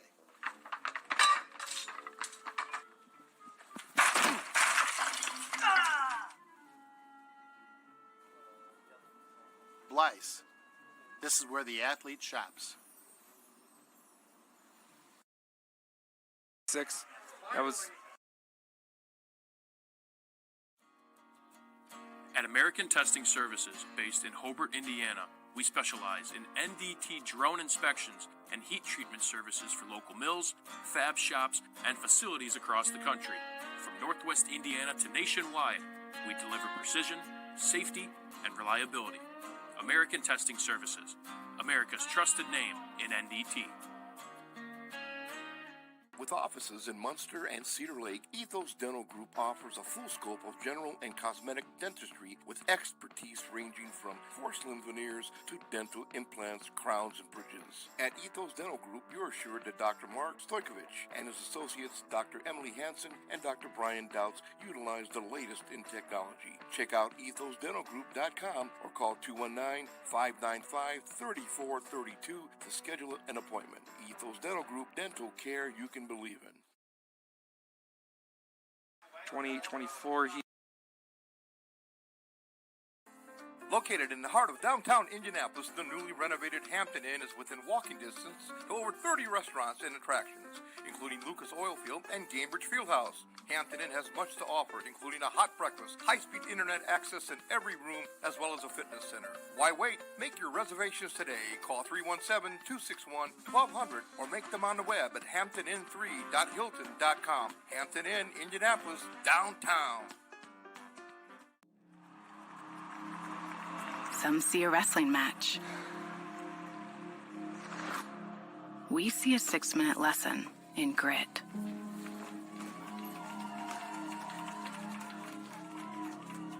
Some see a coach sending a runner home. We see a mentor guiding a student athlete into the future. Proud to keep education in front of athletics since 1903. Welcome back to coverage of the 2025 Indiana High School Football State Tournament presented by Armour Construction right here on the Region Sports Network as we give you a scoreboard update. And it's courtesy of your neighborhood Strack and Van Til Food Market. Strack and Van Til. Shop online for delivery or curbside pickup at strackandvantil.com. Final score here, Penn 28, Crown Point 24 as Penn wins a sectional championship. And they'll be taking on Carroll next week. Carroll won 42-23. That regional championship will be played here at Freed Field. We'll go over to 1A, where LaVille beat West Central 49-6. Pioneer blew out Carroll 45-14. And Drayton wins their sectional championship, or actually they win their sectional against Rensselaer 35-14. Southmount and Lewis Cass 44-39. What a high-scoring affair in that one.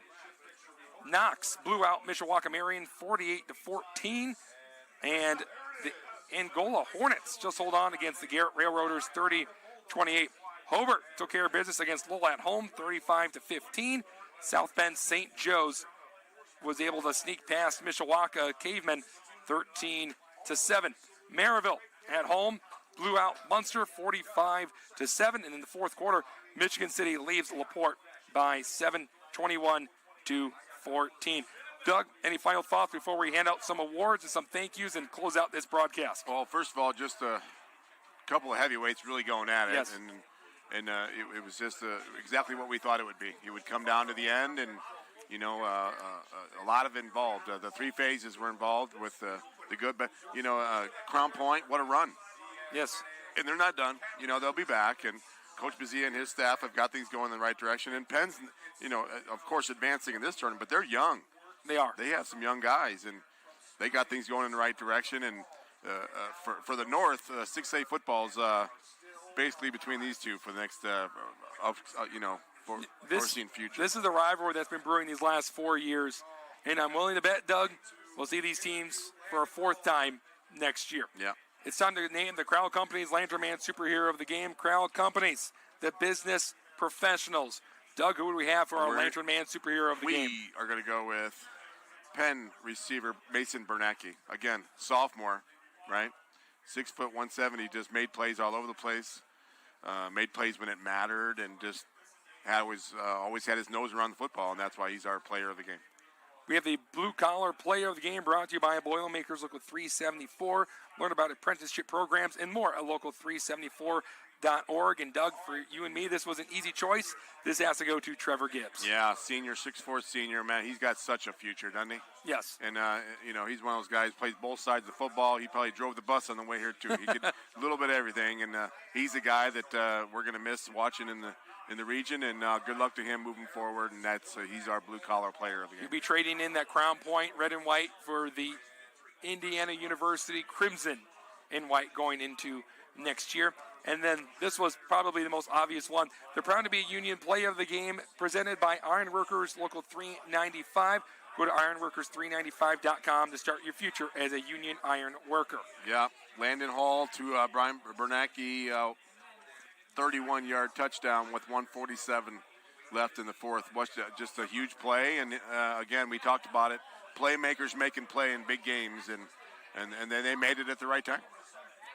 Well, that is going to do it. Thank you to our management, Chris Ramirez, our executive producer, operations manager, Rich Castillo, sales manager, Heather Ames, coordinating producer, Zach Miller. That's Miller with 2 I's. And, of course, the sports director, Mike DeWam. The coaches, Greg Brzezia for Crown Point, Pierre Riordan for Penn. And a big thank you to Jeff Hart, the athletic director here at Penn. Always a great time coming out to Freed Field and watching some good old-fashioned Northern Indiana football. And of course, our viewers at IHSAA Champions Network, Facebook/Region Sports Nation, YouTube/Region Sports, and RegionSports.com. For camera operator Thomas Marsh, our producer Zach Zanelli,